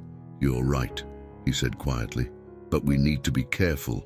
We need to make sure we're doing this for her, not for us." David nodded in agreement. "She's the most important thing here." They sat in silence for a while, both of them grappling with the enormity of what they were about to do. It wasn't just about telling Emma the truth, it was about the impact it would have on her, on their family, on everything they had worked so hard to rebuild. You said, continue where you left off. ChatGPT said, "I don't want to hurt her," Michael said, his voice breaking the heavy silence. "She's been through so much already, losing Sarah, and now we're about to turn her world upside down with this." David leaned back in his chair, his heart heavy with the weight of the conversation. "I know, Michael, but hiding the truth isn't protecting her. It's just delaying the inevitable." Michael let out a deep sigh, nodding in reluctant agreement. "So, how do we do this? How do we explain something so complicated to a little girl?" David thought for a moment, his mind racing through all the ways this conversation could go wrong. He had spent so long trying to rebuild the trust between him and Michael, and now they were both about to enter uncharted territory. The one thing they had to do, he realized, was to keep it simple. Emma was only 8. She didn't need the full, messy history all at once. "We keep it simple," David said finally. "We don't have to tell her everything right away. We start by telling her the truth about Sarah, that she was our sister, her mother, and that we didn't know about her until after she was gone." Michael frowned, rubbing the back of his neck. "But won't she ask why we didn't know about Sarah, or why we never mentioned her before?" David nodded. "She probably will. And we'll tell her that it was complicated, that Sarah was given up for adoption before we were born, and we didn't find out about her until later. We don't have to get into all the details right away. We just need to help her understand that the family she thought she had is a little bigger than she realized." Michael's expression softened, but there was still a flicker of doubt in his eyes. "And what about you? About how you're not just her uncle, but her real uncle?" David swallowed hard, the reality of that truth hitting him all over again. It was one thing to know that Emma was his blood relative. It was another to say it out loud, to tell her that their bond was more than what she had been told. "We'll tell her that I'm her uncle by blood," David said, his voice steady despite the turmoil inside him. "But that part we'll be gentle about. She's already accepted me as her uncle, so maybe it won't be as hard for her to process. She just needs to know that we're family in more ways than one." Michael nodded slowly, though his expression was still filled with unease. "All right," he said quietly. "But I'm going to need you there when we tell her. I don't want to do this alone." David reached across the table, placing a hand on Michael's shoulder. "I'm not going anywhere, Michael. We'll do this together." The next day, David arrived at Michael's house early in the afternoon. He had barely slept the night before, his mind consumed with the upcoming conversation. The weight of what they were about to do sat heavy on his chest, but he knew it was necessary. Emma needed to know the truth, and delaying it any longer would only make things harder in the long run. Michael greeted him at the door, his face pale and tense. David could tell that his brother had been just as anxious as he was, but there was a quiet determination in his eyes. They were doing this for Emma, and that was all that mattered. "She's in the living room," Michael said, stepping aside to let David in. "She doesn't know anything yet. I figured we'd sit her down together." David nodded, feeling a lump form in his throat. "Let's get this over with." They walked into the living room, where Emma was curled up on the couch, watching one of her favorite cartoons. She looked up when they entered, her face lighting up with a wide smile. "Uncle David!" she exclaimed, jumping up and running over to him. "Are you staying for dinner?" David forced a smile, bending down to hug her. "Maybe," he said softly. "But first, we need to talk to you about something important." Emma's smile faltered slightly, and she glanced up at Michael with a questioning look. "What's wrong, Daddy?" Michael walked over and sat down on the couch, patting the spot beside him. "Come sit with me, sweetheart. Your uncle and I need to tell you something." Emma hesitated for a moment, her eyes flicking between David and Michael, clearly sensing the seriousness of the situation. She climbed onto the couch beside Michael, her small hands clasped tightly in her lap. David sat down on the other side of her, feeling the tension in the room rise as they prepared to reveal the truth. He glanced at Michael, giving him a small nod to start. Michael took a deep breath, his voice steady but filled with emotion. "Emma, you know that I love you more than anything in the world, right?" Emma nodded, her wide eyes fixed on her father. "I know, Daddy," Michael smiled softly, though his eyes were filled with pain. "And you know that your mommy loved you very much too. Even though she's not here with us anymore, she's always with you in your heart." Emma's expression softened at the mention of her mother, but she still seemed confused by the sudden seriousness. "I know, Daddy." Michael hesitated, his gaze flicking to David for support.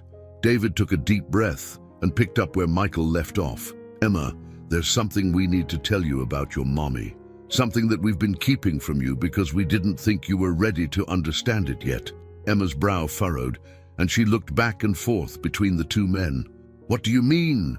David swallowed hard, his throat tight. "Your mommy, Sarah, wasn't just your daddy's wife. She was also my sister." Emma's eyes widened in surprise, and she stared at David in confusion. "Your sister?" David nodded, trying to keep his voice calm. "Yes, she was my sister, but I didn't know about her until after she had already passed away. She was given up for adoption before your daddy and I were born, and we didn't find out about her until much later." Emma was silent for a long moment, processing the information. Her small hands fidgeted in her lap, and David could see the confusion swirling in her eyes. "So, you're my uncle, but you're also my mommy's brother." David nodded again, his heart aching as he watched her struggle to understand. "That's right. I'm your uncle by blood, Emma. We're family in more ways than one." Emma's gaze dropped to the floor, her little face scrunched up in thought. "Why didn't you tell me before?" Michael leaned in, wrapping an arm around her shoulders. "We didn't want to confuse you, sweetheart. We wanted to wait until you were ready to hear the truth." Emma was quiet, her eyes still downcast as she absorbed everything they had just told her. David's heart pounded in his chest as he waited for her reaction, unsure of what she would say or how she would feel. Finally, after what felt like an eternity, Emma looked up at David with wide, tear-filled eyes. "Does this mean you're really my family?" David's throat tightened, and he blinked back his own tears. He reached out, gently taking her small hands in his. "Yes, Emma, I'm really your family, always." Emma stared at him for a moment longer, And then, to David's surprise, she threw her arms around his neck, hugging him tightly. "I'm glad," she whispered, her voice barely audible. David held her close, his heart swelling with emotion. He had been so afraid of how she would react. But in this moment, all that fear melted away. Emma didn't care about the complexities of their family history. All she cared about was that she had someone who loved her, and that was enough. Michael watched the scene unfold, his eyes filled with relief and quiet gratitude. He had been dreading this conversation as much as David had, but seeing the way Emma embraced the truth, he knew they had made the right choice. As they sat together on the couch, holding the little girl who had brought them back together, David realized that they were finally on the path to healing. There were still wounds to mend, still conversations to be had, but this was a start, a real, honest start. And for the first time in a long time, David felt like they could finally move forward together. The days that followed the conversation with Emma were quieter, more reflective. David noticed that the tension between him and Michael seemed to have lessened. There was still a lot to work through, but the hardest part, the truth, was finally out in the open. And Emma, in her innocent, open-hearted way, had accepted it with far more grace than either of them had expected. She still asked questions from time to time, curious about her mother, about the family history she hadn't known about before. But for the most part, Emma seemed content to accept that her uncle was not just a distant relative, but someone who shared her blood, her lineage. In her mind, the idea of family was simple. It was the people who loved you, who showed up for you, and that was enough. For David, however, the revelation still weighed heavily on his mind. He couldn't stop thinking about Sarah, the sister he never knew. It wasn't just about the lost time or the missed opportunities to get to know her. It was about the fact that Sarah had been part of Michael's life, even if only briefly, and David hadn't even known she existed. The thought gnawed at him, a constant reminder of how far he had distanced himself from his family over the years. One afternoon, a few days after they had told Emma the truth, David found himself sitting at the edge of his pool, staring out over the water. He had been spending more time at home lately, pulling back from work commitments, distancing himself from the business world that had once consumed him. Rachel, his assistant, had noticed the shift, though she didn't press him about it. She was used to his erratic schedule, but David knew that sooner or later he would have to explain why he was pulling back from the company.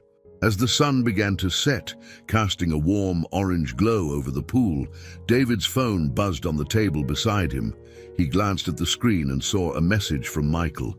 "You free for dinner?" David smiled faintly and texted back, "Yeah, I'll be over in 30. When David arrived at Michael's house, the smell of something delicious wafted through the open windows. He knocked on the door, and a moment later, Emma opened it, grinning up at him with excitement. "Uncle David," she exclaimed, grabbing his hand and pulling him inside. "We're making spaghetti again." David chuckled as she dragged him into the kitchen, where Michael was standing at the stove, stirring a pot of sauce. "I see you've got your hands full," David said, giving Michael a nod. Michael smirked, glancing over at Emma. "She's been demanding spaghetti all week. I figured it was about time we gave in." Emma beamed, clearly proud of her influence over the dinner menu. "It's my favorite," she declared, bouncing on her heels. David smiled, his heart swelling at the sight of her. She had such an infectious energy, and being around her made everything feel lighter, easier. He was grateful for that, grateful for her. "Why don't you go set the table, Emma?" Michael suggested, handing her a stack of plates. "Dinner's almost ready." Emma grabbed the plates and skipped off to the dining room, leaving David and Michael alone in the kitchen. The two brothers stood in comfortable silence for a moment, the sounds of sizzling sauce and clinking silverware filling the space. Finally, Michael turned to David, his expression thoughtful. "How are you holding up? After everything with Emma, I mean." David leaned against the counter, crossing his arms. "I'm okay. he said after a moment. "It's a lot to process, but I'm glad we told her. She deserved to know."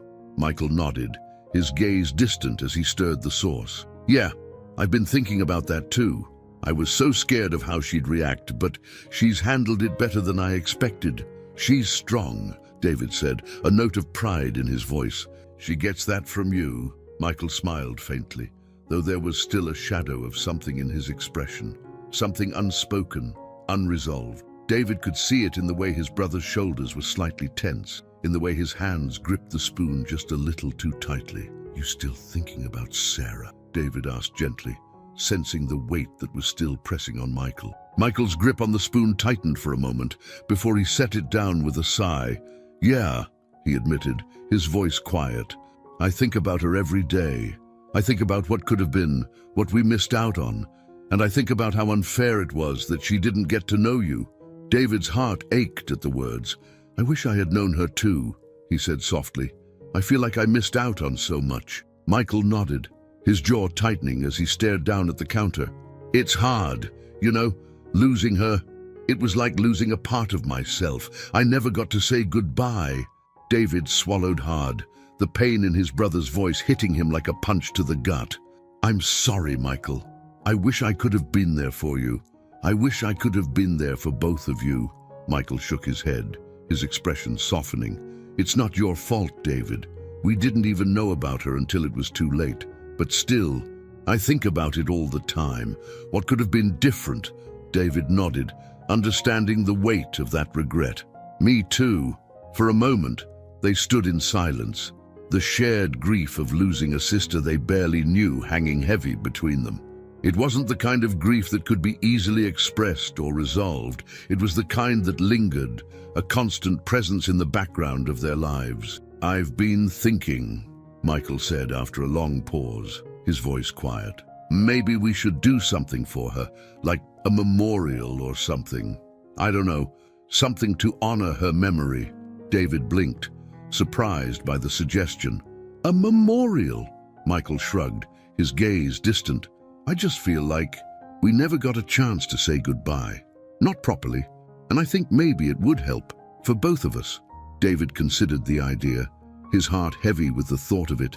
A memorial for Sarah, a way to honor the sister they never knew, the woman who had brought them back together in a way neither of them had expected. "I think that's a good idea," David said softly. "She deserves that." Michael nodded, his expression thoughtful. "Yeah, she does." They fell into silence again, but this time it wasn't filled with tension or unresolved emotions. It was a peaceful silence, a shared understanding that they were both working through their grief, their regrets, and the tangled history of their family. After dinner, as they sat around the table, Emma chattered on about her latest school project, completely unaware of the heavy conversation her father and uncle had just shared. Her innocence was a reminder to both men of what was most important, moving forward, together, as a family. David watched Emma with a quiet smile, feeling a sense of peace settle over him. For so long, he had been running from his family, from his past, from the mistakes he had made. But now, sitting here with Michael and Emma, he realized that he didn't have to run anymore. He was exactly where he needed to be.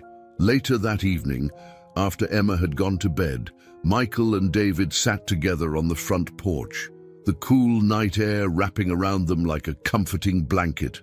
They talked about everything and nothing, the way brothers do when the weight of the world feels just a little lighter. And for the first time in a long time, David felt like they were finally heading in the right direction.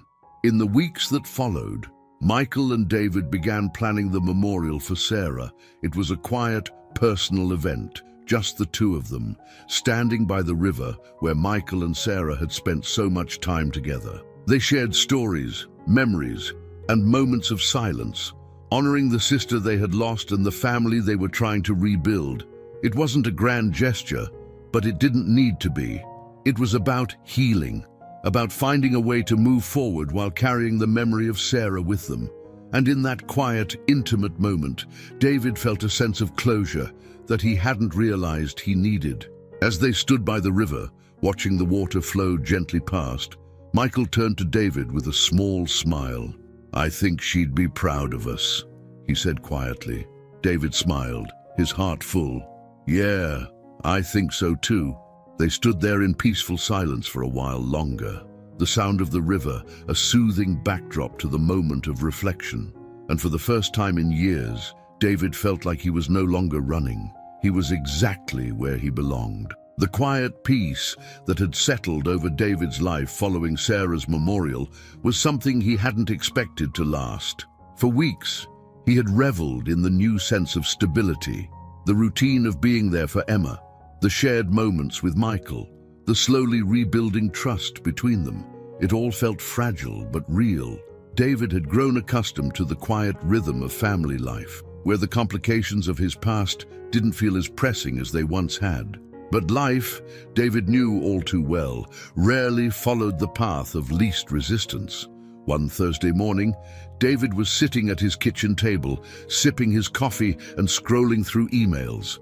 It was a rare, quiet moment before the day began, and he was planning to meet Michael and Emma later that afternoon for one of Emma's soccer practices. His phone buzzed with a text, interrupting his peaceful routine.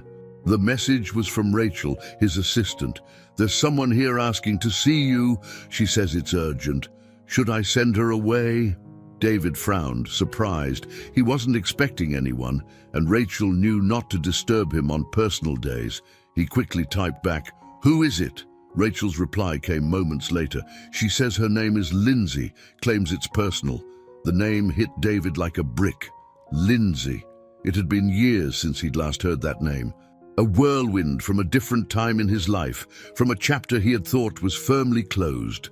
He hadn't seen or spoken to her in nearly a decade, since the days when he was at the height of his success, and relationships were just another complication he didn't have time for. David stared at the screen, his mind racing with questions. What could she possibly want after all this time? And why now? Without thinking too much about it, he typed back, "I'll be there in 10 minutes. He stood up, grabbed his keys, and headed out the door, his mind buzzing with the unexpected arrival.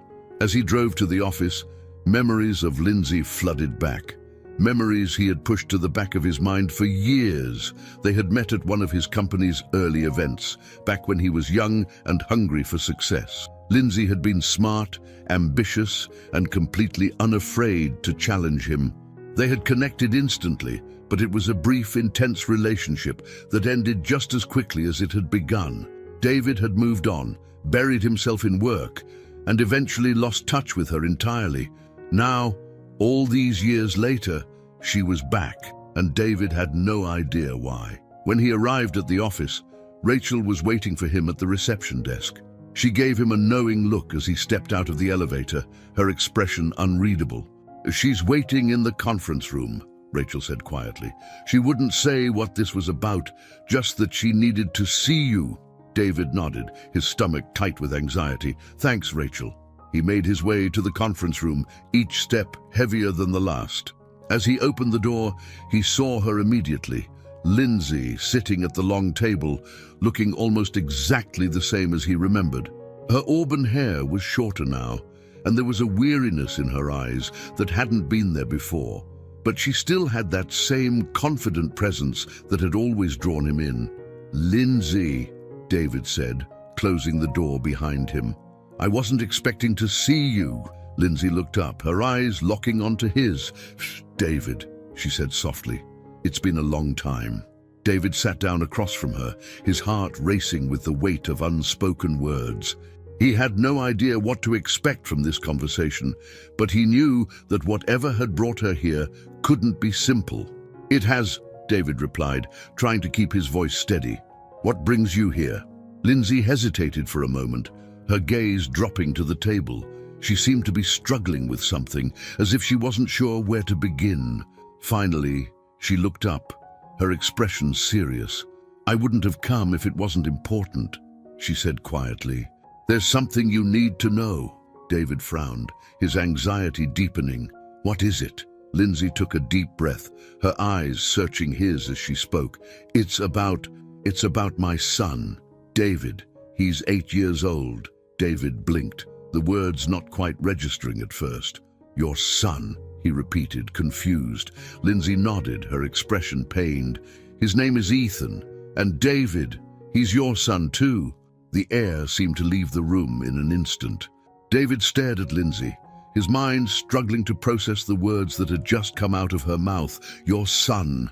It felt like the ground had shifted beneath him. The calm, ordered life he had worked so hard to rebuild suddenly felt like it was crumbling around him. I don't understand, David stammered, his heart racing. How is this possible? Lindsay sighed, her hands trembling slightly as she clasped them together on the table. I found out I was pregnant shortly after we ended things. I thought about telling you, but you were so focused on your career, on building your company. I didn't want to complicate things for you. David's chest tightened with a mixture of shock and anger. So you just didn't tell me? You kept this from me for 8 years? Lindsay's eyes filled with guilt. I thought I was doing the right thing at the time. I didn't think you wanted that kind of responsibility. But as Ethan's gotten older, I've realized that he deserves to know his father, and you deserve to know him. David leaned back in his chair, running a hand through his hair as he tried to process everything. A son. He had a son he never knew about. The revelation felt like a punch to the gut, and for a moment he didn't know what to say, what to feel. Why now? David asked, his voice quiet but laced with frustration. Why come to me after all these years? Lindsay's gaze dropped to the table again. Because Ethan's been asking questions. He knows he doesn't have a dad in his life, and it's starting to affect him. I couldn't keep lying to him. He deserves to know the truth, David. David's mind raced with 1,000 questions. He had spent the past few months trying to rebuild his relationship with Michael and Emma, trying to create a new life for himself. And now, out of nowhere, this bombshell had dropped into his lap. I don't know what to say, David admitted, his voice strained. I never wanted this to happen. I never knew. Lindsay nodded, her expression filled with regret. I know, and I'm sorry, David. I should have told you sooner. For a long moment, they sat in silence, the weight of the revelation hanging between them. David felt like his world had been turned upside down in a matter of minutes, and he had no idea how to move forward from this. Finally, Lindsay spoke again, her voice tentative. I'm not asking for anything from you, David. I'm not asking you to step in and take over. I thought you deserved to know. David nodded slowly, his mind still reeling. I need time to think, he said quietly. This is a lot. Lindsay stood up, her expression understanding. I get that. Take all the time you need. I just wanted to do what was right. David watched as she walked to the door, his heart heavy with the weight of everything she had just told him. Before she left, Lindsay turned back to face him. Ethan's a great kid, David. He deserves to know you, and I think you'd love him if you gave him a chance. With that, she left, leaving David alone in the conference room, his mind racing with thoughts of a child he had never known existed. That night, David sat on his couch, staring blankly at the wall. His mind was still spinning from the revelation, and he couldn't seem to make sense of it. He had spent so much time trying to rebuild his relationship with Michael and Emma, trying to make up for the years he had lost with them. And now, there was another piece of his life that had been hidden from him, another family connection he hadn't known about. He had a son, an 8-year-old boy named Ethan. The thought was overwhelming, and David wasn't sure how to process it. What did this mean for him, for his relationship with Michael and Emma? How could he suddenly step into the role of a father when he hadn't even known the child existed? David leaned forward, resting his head in his hands as the weight of it all pressed down on him. He had spent so long running from his past, from the mistakes he had made, and now it felt like the past was catching up with him in ways he hadn't anticipated. He didn't know what to do. He didn't know how to move forward from this. But one thing was clear. His life would never be the same again. The revelation that David had a son weighed on him like an anchor. Every moment of his day was consumed by the thought of Ethan. a child he never knew existed, a child who had been growing up without him for 8 years. His mind was tangled in questions. What kind of father would he be? How would Michael and Emma react to this? Would Ethan even want him in his life? For days, David avoided telling anyone about the conversation with Lindsay. He needed time to sort through his feelings, to figure out what this meant for his life. But even as he tried to process everything, he knew that he couldn't keep this from Michael and Emma. They had to know, especially after everything they had been through together. It wasn't just about him anymore. It was about his family and how this new reality would impact them all. By the end of the week, David knew he couldn't delay the inevitable any longer. He had to tell Michael. That evening, David drove to Michael's house, his stomach twisted with anxiety. He had been dreading this conversation, knowing that it would disrupt the fragile peace they had worked so hard to rebuild. But he also knew that honesty was the only way forward. Michael deserved to know the truth, just like Emma had. When he arrived, Michael was in the backyard, grilling dinner while Emma played with the family dog. The smell of barbecue filled the air, a comforting reminder of the simple moments they had shared over the past few months. "Hey, David!" Michael called out, waving him over as David stepped out of the car. "You hungry? We've got plenty." David forced a smile as he walked toward them, but his heart felt heavy. "Thanks, but I'm not really here for dinner." Michael frowned, picking up on the seriousness in David's tone. "Everything all right?"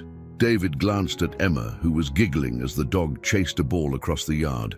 She was so happy, so carefree, and for a moment David considered putting off the conversation for another day, but he knew he couldn't.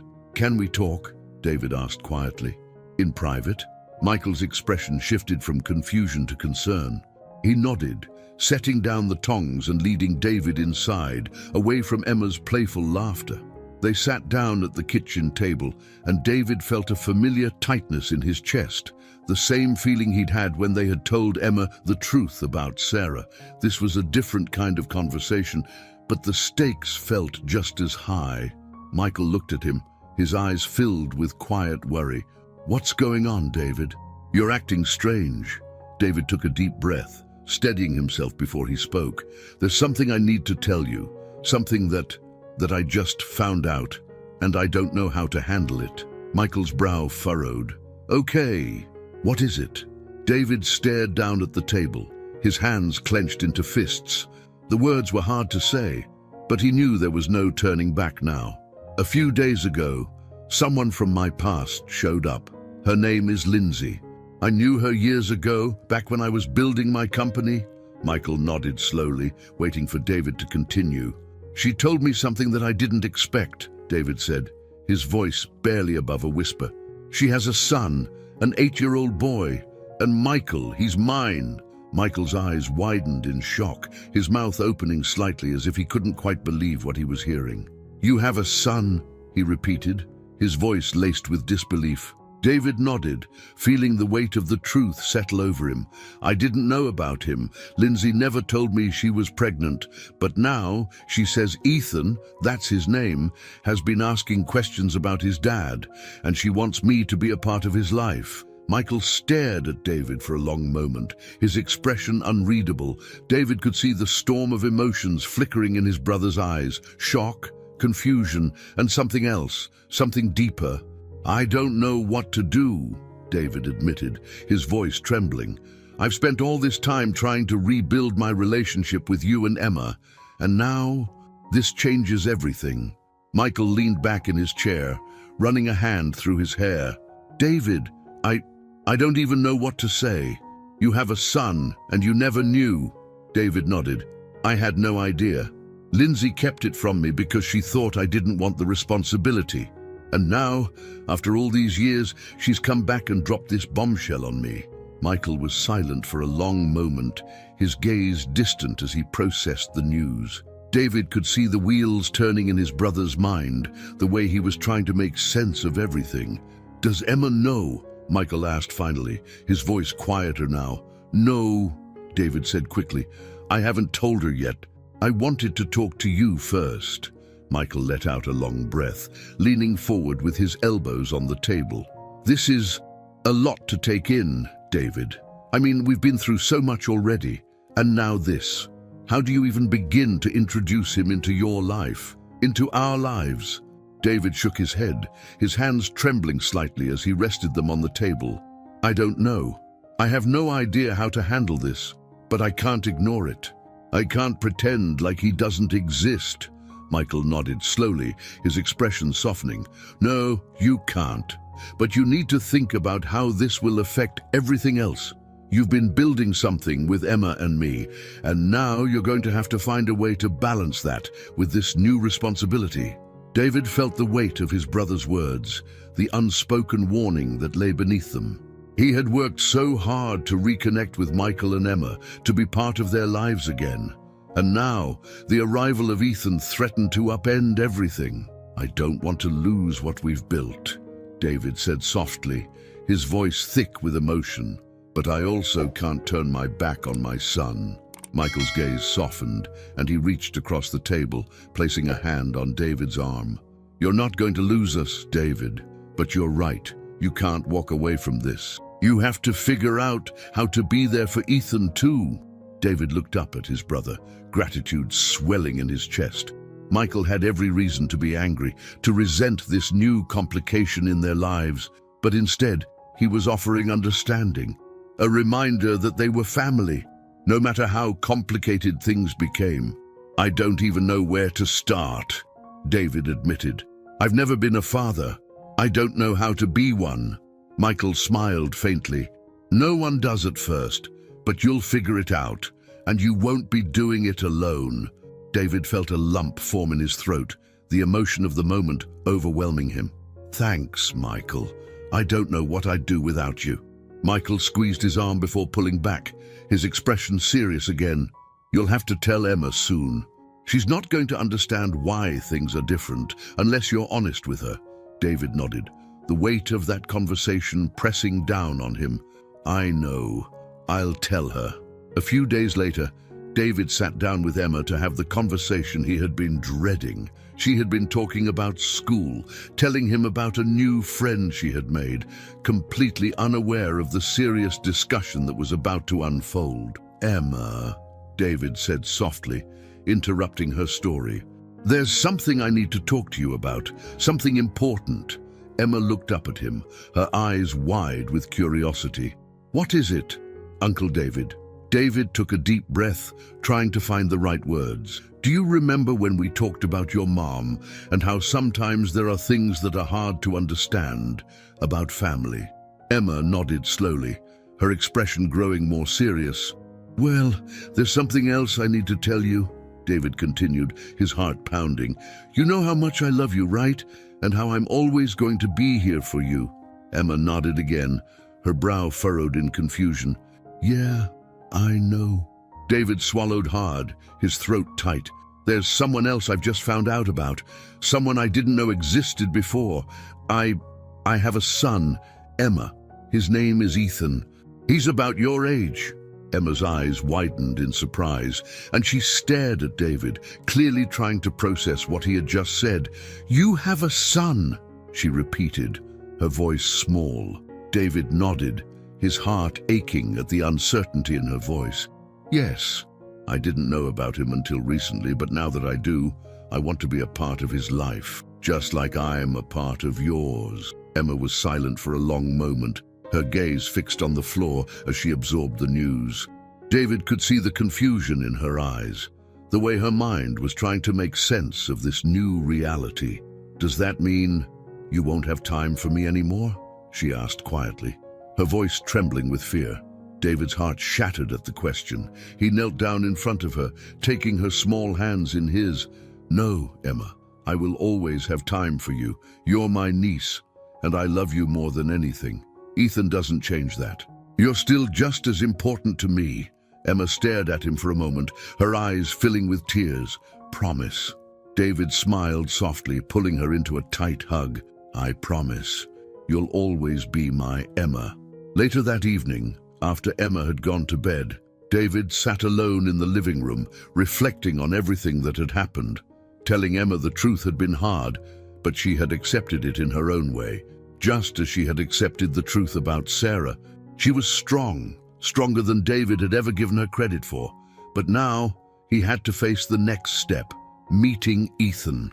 It was a reality that still felt surreal to him, but one he knew he couldn't avoid. He was a father now, and no matter how unprepared he felt, he knew he had to step up. He had to be there for Ethan, just as he had promised to be there for Emma. No more running, no more hiding. It was time to face his new reality, one day at a time. The day David had been dreading finally arrived. It had been a week since Lindsay had come back into his life and revealed the existence of his son, Ethan. During that time, David had tried to prepare himself mentally for the inevitable meeting, but nothing seemed to settle the nerves that gnawed at him.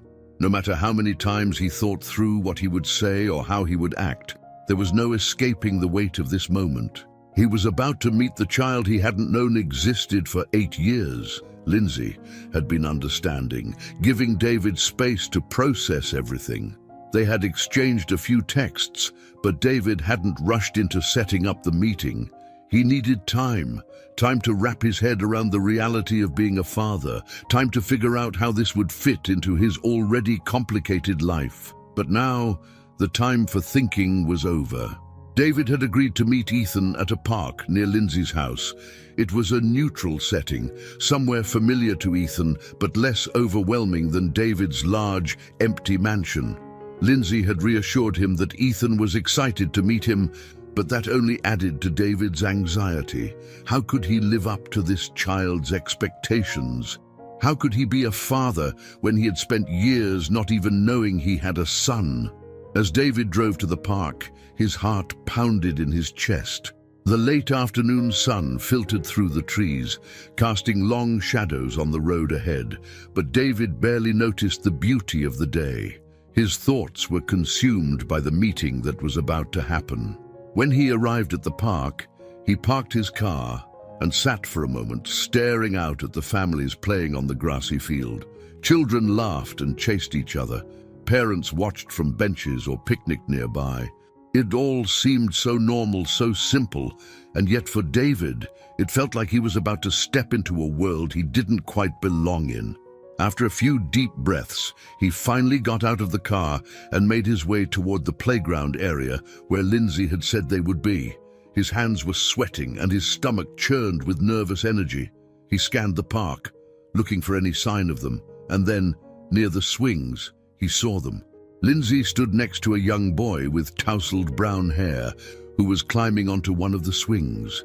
David's breath caught in his throat as he took in the sight of Ethan. He looked so much like him, there was no denying it. The resemblance was uncanny, even from a distance. Lindsay spotted David first, and she waved him over with a small, encouraging smile. David swallowed hard and forced his legs to move, each step feeling heavier than the last as he made his way toward them. When he reached the swings, Lindsay stepped forward, her voice soft but filled with warmth. "David, this is Ethan." Ethan, who had been focused on trying to get the swing to move, looked up at David with wide, curious eyes. For a moment, David wasn't sure what to say. All the words he had rehearsed in his mind disappeared, leaving him standing there, feeling completely unprepared for the enormity of the situation. "Hi," David said finally, his voice slightly shaky. "You must be Ethan." The boy nodded, his eyes studying David with a mixture of curiosity and shyness. "Yeah, are you my dad?" David's heart skipped a beat at the question, the simple truth of it hitting him all over again. "Yeah," he said softly. "I'm your dad." Ethan stared at him for a moment longer, as if trying to process the reality of it. Then, without warning, he smiled. A bright, genuine smile that made David's heart ache with a mixture of relief and emotion. "Cool," Ethan said simply, his tone matter-of-fact, as if meeting his father for the first time was just another event in his day. David let out a breath he hadn't realized he was holding, and a small smile tugged at his lips. "Yeah, it is cool." Lindsay watched the exchange from a few steps away, giving them space but keeping a close eye on Ethan. She had told David that Ethan was excited to meet him, but she had also warned that he might be nervous, unsure of how to act. But as David stood there, looking at his son, he felt a strange sense of calm settle over him. This was it. This was real. "Do you want to push me?" Ethan asked, gesturing to the swing. David blinked, momentarily caught off guard by the simple request. "Yeah, sure," he said, moving behind the swing. As he began gently pushing Ethan, the boy laughed, kicking his legs to gain momentum. It was such a normal, everyday moment, and yet for David it felt monumental. Here he was, pushing his son on a swing, something he had never imagined himself doing just weeks ago. The absurdity of it almost made him laugh, but instead he just focused on the sound of Ethan's laughter, letting it soothe his nerves. Lindsay watched quietly from the sidelines, her expression soft. David knew she was giving him space to bond with Ethan, but there was also a part of her that was watching, assessing how this was going to unfold. David appreciated her patience, but he couldn't help but wonder what was going through her mind. This was just as complicated for her as it was for him. After a few minutes, Ethan slowed the swing down and hopped off, running over to a nearby patch of grass. He picked up a soccer ball that had been lying there and kicked it toward David. "Want to play?" Ethan asked, his eyes lighting up with excitement. David smiled, grateful for the distraction from his racing thoughts. "Sure." For the next half hour, David and Ethan kicked the ball back and forth across the grass, with Ethan's laughter filling the air as he chased after it.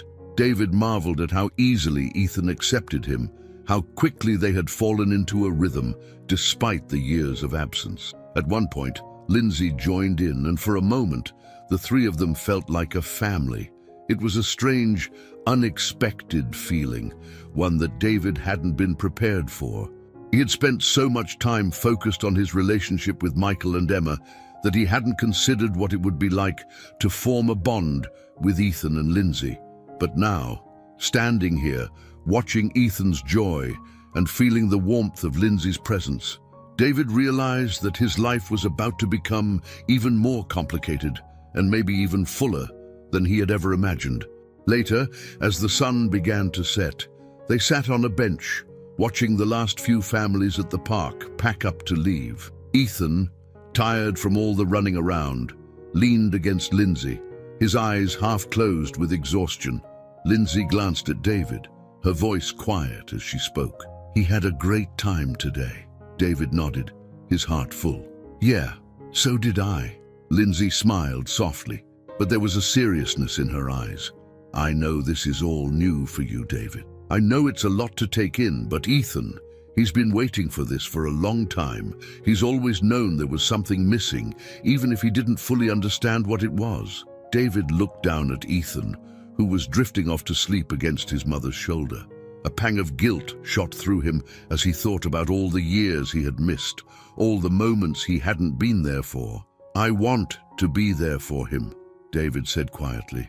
"I don't know what kind of father I'll be, but I want to try." Lindsay's expression softened, and she nodded. "That's all he needs, David, just you being here." They sat in silence for a while, watching the sun dip below the horizon, casting the park in a soft, golden light. It was a peaceful moment, one that felt like the beginning of something new, something that, while uncertain, held the promise of connection and healing. David knew that there would be challenges ahead, that balancing his relationship with Ethan alongside his commitments to Michael and Emma wouldn't be easy. But for the first time in a long time, he felt a sense of purpose, a sense of belonging that he hadn't felt in years. As the sky darkened and the park emptied, David stood up, offering to help Lindsay carry Ethan to the car. She smiled gratefully, and together they gently lifted the sleeping boy, careful not to wake him. When they reached the car, Lindsay buckled Ethan into the back seat, her movements careful and practiced. She turned to David, her expression a mixture of gratitude and uncertainty. "Thank you for today," she said softly. "I wasn't sure how it would go, but I think it went well." David smiled, feeling a warmth spread through him. "Yeah, I think it did." They stood there for a moment, the quiet night wrapping around them, before Lindsay finally got into the car.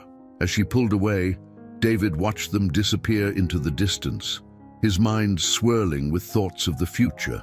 This was just the beginning of something unexpected, something new.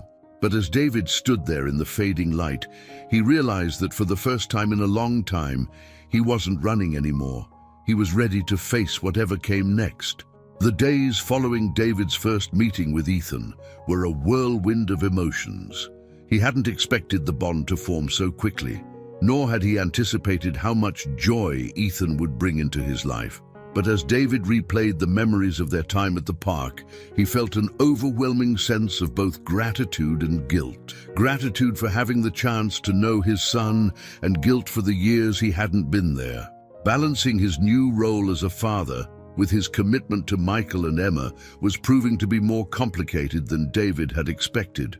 He hadn't told Emma about Ethan yet, and while Michael knew, David could sense that his brother was still processing the news. Michael had been supportive, but there was an underlying tension, one that David could feel in the quieter moments of their conversations. They were both trying to navigate this new reality, but it wasn't easy. David knew that soon he would have to bring Ethan into the life he had built with Michael and Emma. They were family now, in the most unexpected and complicated way, and as much as David wanted to protect the delicate balance they had found, he knew that keeping Ethan separate from them wasn't sustainable. One evening, David found himself at Michael's house for dinner. Emma was in the living room, playing with her toys, while Michael and David sat at the kitchen table, picking at the remains of their meal. The conversation had been light, but David could feel the weight of unspoken words hanging between them. Michael finally broke the silence. "How's it going with Ethan?" David sighed, running a hand through his hair. "It's good. Better than I expected. Honestly, he's a great kid, Michael. I'm still trying to wrap my head around the fact that he's mine." Michael nodded, his expression thoughtful. "I'm glad it's going well, but how do you see this playing out with Emma? I mean..." David looked down at his hands, his heart heavy with the question. "I don't know. I haven't told her about Ethan yet. I wanted to make sure things were solid between me and him before I brought him into her life." Michael was quiet for a moment. Then he leaned forward, his eyes searching David's. "You can't keep them apart forever. Emma's going to find out eventually, and she deserves to know the truth, just like she deserved to know about Sarah." David's chest tightened at the mention of Sarah. He knew Michael was right, but the thought of having that conversation with Emma, of adding another layer of complexity to her life, filled him with dread. "I know," David said quietly. "I'm just trying to figure out how to do it without overwhelming her." Michael nodded, his expression softening. "She's stronger than you think, David. She'll be okay, but she needs to hear it from you." David stared at the table, the weight of the decision pressing down on him. He had worked so hard to rebuild his relationship with Emma, to be a part of her life again, and now he was about to introduce something new, something that could change everything. Maybe we could all meet," David suggested hesitantly. "I don't want to force anything, but I think if Emma gets to know Ethan slowly, it might be easier for her." Michael raised an eyebrow. "You mean like a family dinner?" David smiled faintly. "Yeah, something like that." Michael considered the idea for a moment before nodding.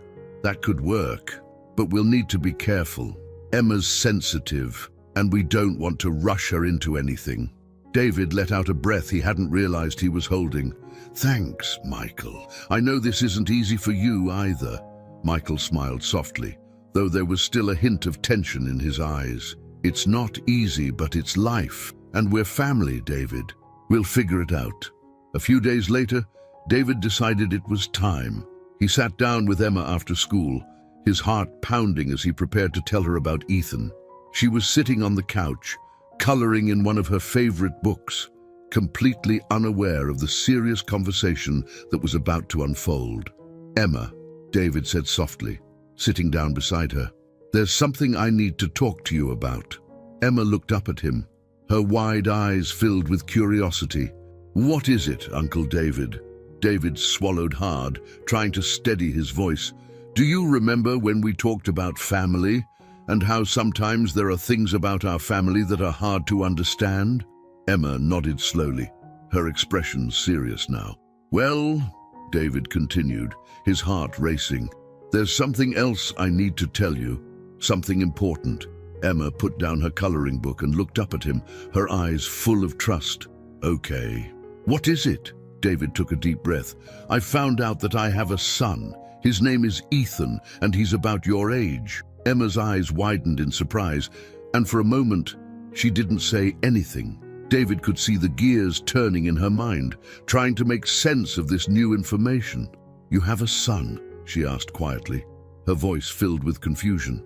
David nodded, his heart aching at the uncertainty in her voice. Yes, I do. I didn't know about him until recently, but now that I do, I want him to be a part of our family, just like you are.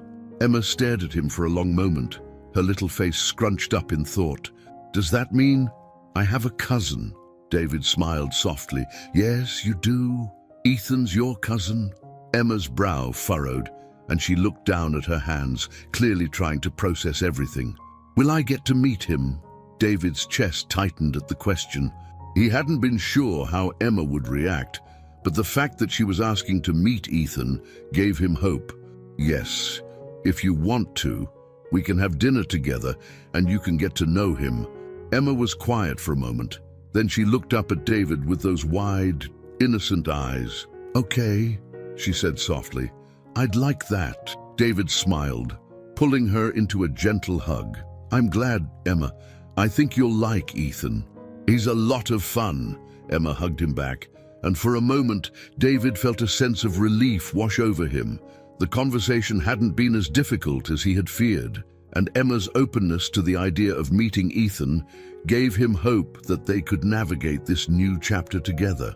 The following weekend, David arranged a small dinner at his house, inviting Lindsay and Ethan over to meet Michael and Emma. It was a casual gathering, but the weight of the occasion wasn't lost on David. This was the first time their two worlds would collide, and he had no idea how it would go. When Lindsay and Ethan arrived, David greeted them at the door, his heart pounding with nervous energy. Ethan looked up at him with a shy smile, and David ruffled his hair, feeling a warmth spread through him. Inside, Michael and Emma were already seated at the table, the smell of dinner wafting through the air. Emma sat quietly, her eyes wide with curiosity as she watched Ethan enter the room. For a moment, there was a tense silence, as if everyone was waiting to see how the kids would react. Ethan, ever the ball of energy, broke the silence by walking over to Emma and holding out his hand. Hi, I'm Ethan. Emma blinked in surprise, then slowly reached out to shake his hand. Hi, I'm Emma. For a moment, the two kids just stared at each other, as if sizing each other up. Then, to David's relief, Ethan grinned and plopped down in the seat beside Emma. Do you like soccer? Emma's eyes lit up at the question. Yeah. Do you play? Ethan nodded enthusiastically. I love it. I've been playing since I was little. Emma smiled. And just like that, the tension seemed to melt away. The two kids began chatting excitedly about soccer, their voices filling the room with the easy laughter of childhood. David exchanged a relieved glance with Michael, who smiled faintly. His eyes filled with understanding. It wasn't perfect, but it was a start. As the evening wore on, the conversation flowed more naturally. Lindsay and Michael chatted quietly, finding common ground in their shared role as parents, while David watched the kids, marveling at how easily they had connected. For the first time in weeks, David felt a sense of peace settle over him. The complicated web of relationships that had formed around him was still fragile, but tonight had proven that they could make it work. They could be a family, however unconventional that family might be. Later that night, after Lindsay and Ethan had left and Emma had gone to bed, Michael and David sat on the porch, sipping beers and watching the stars. The silence between them was comfortable, filled with the quiet understanding that they were both navigating uncharted territory. You did good today, Michael said after a while, his voice quiet but filled with approval. David smiled, feeling a warmth spread through him. "Thanks. I wasn't sure how it would go, but I think it went well." Michael nodded, taking a sip of his beer. "It's not going to be easy, David, but you're doing the right thing for Ethan and for Emma." David looked up at the stars, the weight of the day settling on him. He knew there were still challenges ahead, still conversations to be had, and relationships to be built. But tonight, for the first time in a long time, he felt like he was on the right path. "I hope so," David said quietly. "I just want to get this right." Michael smiled softly, his eyes reflecting the same quiet determination. "You will. Just take it one day at a time." David nodded, feeling a sense of peace he hadn't known in years. One day at a time, that was all he could do. The days following the dinner felt like a turning point for David. The once tenuous and fragile connections between Ethan, Emma, and the rest of the family were slowly beginning to solidify. It wasn't perfect. There were moments of awkwardness, questions that hung in the air unanswered, but it was progress. And for the first time in years, David felt like he was truly building something meaningful, something lasting.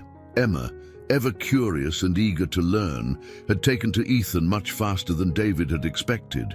The two children, despite being from different worlds, shared an unspoken bond that seemed to grow with every passing day. They played soccer together in the backyard, shared stories about school, and quickly fell into the easy rhythm of childhood friendship. Watching them together filled David with a sense of hope and relief. Hope that maybe, just maybe, the family he had always longed for was finally taking shape. But the challenges weren't over. David knew that the complexities of his relationships with Michael, Lindsay, and even Ethan would require careful navigation. There were still conversations to be had, still emotions to process.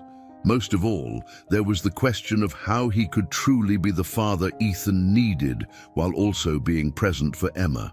One afternoon, a few weeks after the dinner, David found himself standing in his backyard, watching as Ethan and Emma chased each other around the garden.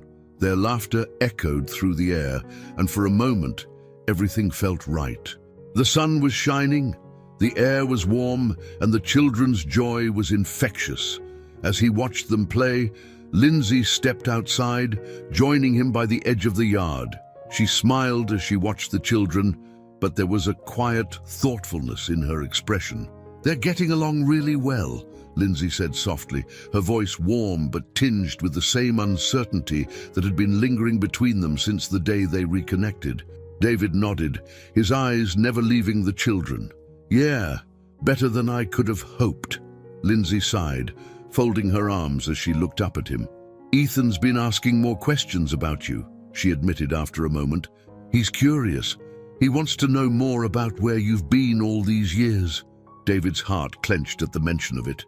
He had been dreading this, dreading the inevitable moment when Ethan would start asking the difficult questions. Why hadn't he been there? Why had it taken so long for them to meet? "What have you told him?" David asked, his voice low, a mixture of fear and guilt seeping into his words. Lindsay shrugged lightly, though her eyes were filled with concern. "I've been honest with him, in a way he can understand. I told him that you didn't know about him until recently, and that it wasn't your fault, but he's still trying to make sense of it. He's been wondering why you weren't there when he was younger." David felt a lump form in his throat, the weight of that question pressing down on him. He hadn't been there for Ethan's first steps, his first words, his first day of school. He had missed so much, too much, and there was no way to change that. "I don't know how to explain it to him," David said quietly. "How do I tell him that I wasn't there because I didn't even know he existed?" Lindsay looked at him, her expression softening with understanding. "You tell him the truth. That's all you can do." David nodded slowly, his mind racing. He knew she was right. Ethan deserved the truth, but the truth was messy, and David wasn't sure how much Ethan could handle. He wanted to protect his son from the pain of feeling abandoned, but he also knew that honesty was the only way forward. "I'll talk to him," David said after a moment. "I'll tell him everything." Lindsay smiled gently, her hand resting briefly on his arm. "You're doing fine, David. Just take it one step at a time." That evening, after the kids had gone inside, David sat with Ethan in the living room, the weight of the upcoming conversation heavy in the air. Ethan was sitting on the floor, playing with a toy car, completely unaware of the serious discussion that was about to take place. "Ethan," David began, his voice soft but steady, "can we talk for a minute?" Ethan looked up at him, his eyes wide and curious. "Yeah?" David took a deep breath, bracing himself for the words he knew would be difficult to say. "I know you've been wondering why I wasn't there when you were little, and I think it's time we talked about that." Ethan's expression grew more serious, and he set the toy car down, his attention fully focused on David. "Mom said you didn't know about me." David nodded, feeling a lump form in his throat. "That's right. I didn't know. If I had known, I would have been there, Ethan. I would have been with you from the very beginning."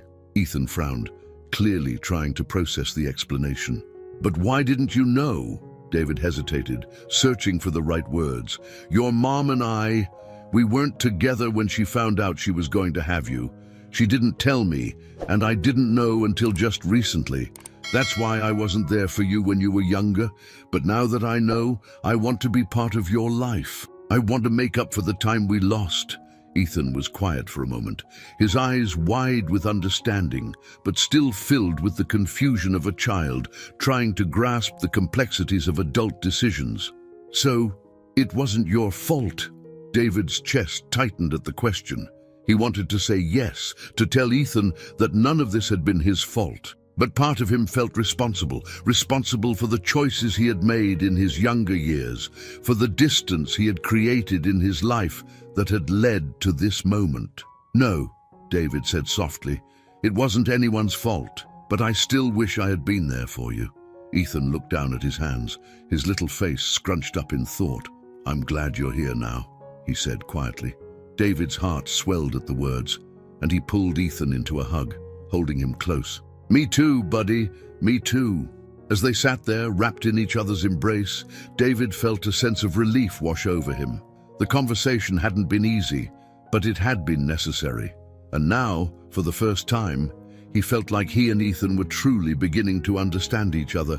The following weeks brought a new sense of normalcy to David's life. His relationship with Ethan continued to grow, and the bond between Ethan and Emma strengthened as well.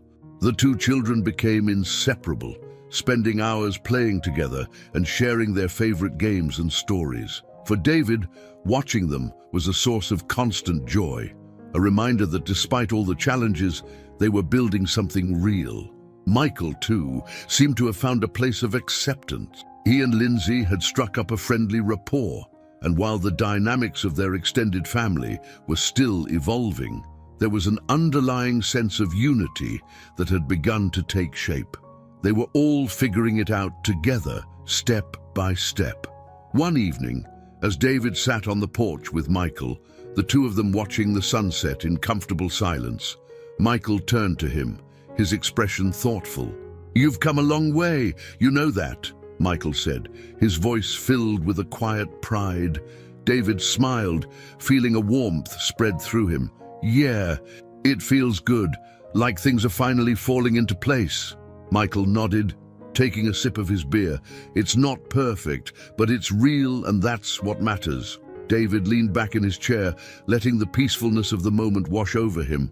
He knew there were still challenges ahead, still moments of uncertainty, but for the first time in a long time, he felt like he was exactly where he needed to be.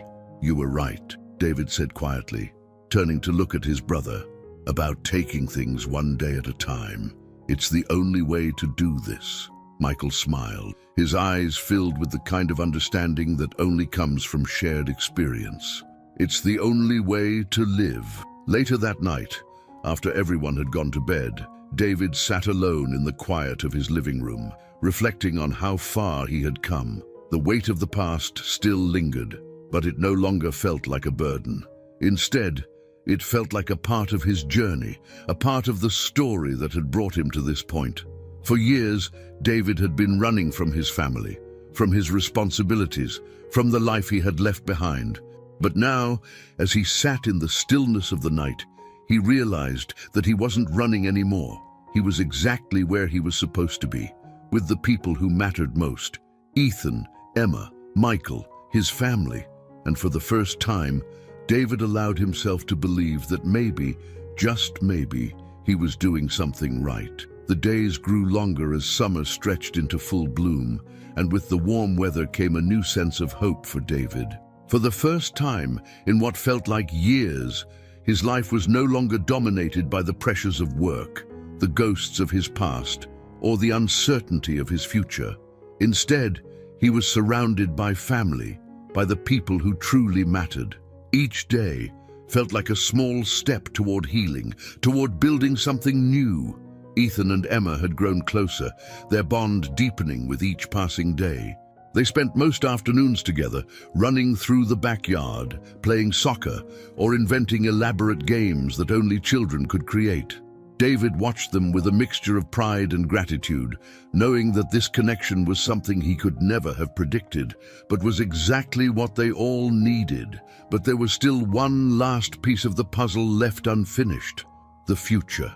David had spent so much time trying to repair the past that he hadn't allowed himself to think about what came next. Now, as the dust settled around him, he found himself wondering what kind of future he wanted to build. For himself, for Ethan, and for the family he had rediscovered.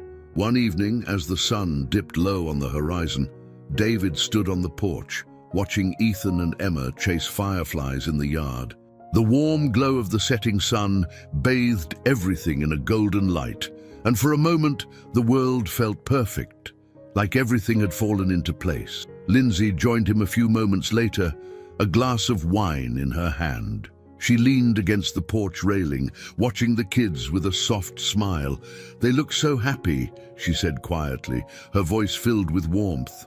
David nodded, his heart swelling at the sight of Ethan's laughter, the sound of Emma's giggles filling the air. "Yeah, they're great together." Lindsay took a sip of her wine, then turned to David, her expression thoughtful. "I've been thinking about the future, about what comes next for all of us." David glanced at her, sensing the seriousness in her tone. "What do you mean?" Lindsay hesitated for a moment, as if searching for the right words. "I want what's best for Ethan, and I think what's best is for him to have both of his parents in his life. But I also know that our lives are complicated." David's chest tightened at the unspoken weight of her words. He knew that Lindsay was trying to navigate the delicate balance between their shared past and the new path they were on as co-parents. It wasn't easy. Their history was filled with missed opportunities, with choices that had kept them apart for years. But now, they were both committed to being there for Ethan, and that mattered more than anything. "I want to be there for him too," David said softly, "whatever that looks like." Lindsay smiled, though her eyes were filled with quiet uncertainty. "I think we're figuring it out, David, one step at a time." David nodded, his heart filled with gratitude for the patience and understanding Lindsay had shown him. She had given him the space he needed to find his footing as a father, and now they were working together to build something stable for Ethan. As they stood there, watching the kids, David felt a strange sense of peace settle over him. He had spent so long searching for success, for validation, for something to fill the void inside him. But now, he realized that what he had been searching for all along wasn't out there in the world. It was right here, in the laughter of his children, in the quiet moments shared with family. "What about you?" Lindsay asked after a long pause, her voice gentle but curious. "What do you want for the future?" David considered the question for a moment, staring out at the yard where Ethan and Emma were now lying on the grass, staring up at the stars that were beginning to appear in the sky. It was a simple question, but one that carried so much weight. For so long, his future had been defined by his career, by his ambitions. But now, everything had shifted. "I want to be there for Ethan," David said quietly, "and for Emma. I want to be present. I've spent so much time running from my past, from my responsibilities. I don't want to do that anymore." Lindsay smiled softly, her eyes filled with understanding. "You're already doing that, David. You've come a long way." David nodded, feeling the truth of her words settle into his heart. He had come a long way, but there was still more to do, still more to build. A few days later, David sat down with Michael in the backyard, the sun casting long shadows across the lawn as the evening stretched on. They had fallen into an easy routine over the past few weeks, sharing dinners and quiet conversations, but tonight felt different. There was a sense of finality in the air, as if they were on the brink of closing one chapter and opening another. "I've been thinking about the future," David said, breaking the comfortable silence between them. Michael raised an eyebrow, glancing over at him. "Oh, yeah." David nodded, his heart heavy with the weight of the decision he had been wrestling with for days. "I think it's time I take a step back from the company. I've been so focused on building my business, on chasing success, that I forgot what really matters. I don't want to keep making that mistake." Michael was silent for a moment, his expression thoughtful. "You sure about that? I know how much that company means to you." David smiled softly, his eyes filled with quiet conviction. "It used to be everything, but now I want something different. I want to be there for Ethan, for Emma. I want to spend time with my family, not just sitting in a boardroom." Michael nodded, his expression softening. "I get that. And honestly, David, I think it's the right move. You've worked hard for years. You deserve to enjoy your life." David let out a breath, the tension that had been building inside him finally beginning to release. "I didn't think it would feel this easy." "Letting go, I mean?" Michael smiled, his eyes filled with understanding. "That's because you're finally letting go of the right things." David looked out at the yard, where Ethan and Emma were sitting together under the trees, their heads close as they whispered to each other. It was a quiet, peaceful moment, one that reminded David of everything he had been missing for so long. "I think I'm ready for this," David said softly. "I'm ready for something new." Michael clapped him on the shoulder, his smile widening. "Then go for it. You've got people who love you, David, and that's more than most people can say." David smiled, feeling a warmth spread through him. For the first time in years, he felt like he was exactly where he was meant to be. A few weeks later, David made the official announcement that he was stepping back from his role at the company. His decision was met with surprise from his colleagues and business partners, but it was a decision he felt confident in. He had spent so much of his life chasing success, believing that it was the key to happiness. But now, he realized that true happiness came from the connections he had built with the people he loved. The transition wasn't easy. Walking away from the company he had built from the ground up felt like closing the door on a huge part of his life. But as he watched Ethan and Emma grow closer, as he spent more time with Michael and Lindsay, he knew that he had made the right choice. He was finally present. On a warm summer evening, David stood by the pool in his backyard, watching as Ethan and Emma splashed around, their laughter filling the air. Michael and Lindsay sat nearby, chatting quietly as they watched the kids play. It was a simple scene, but one that filled David with a sense of peace and fulfillment he had never known before. As the sun began to set, casting the sky in hues of pink and gold, David felt a hand on his shoulder. He turned to see Michael standing beside him, a smile on his face. "You did it, David," Michael said softly. "You've built something real." David smiled, his heart full. "I couldn't have done it without you, without all of you."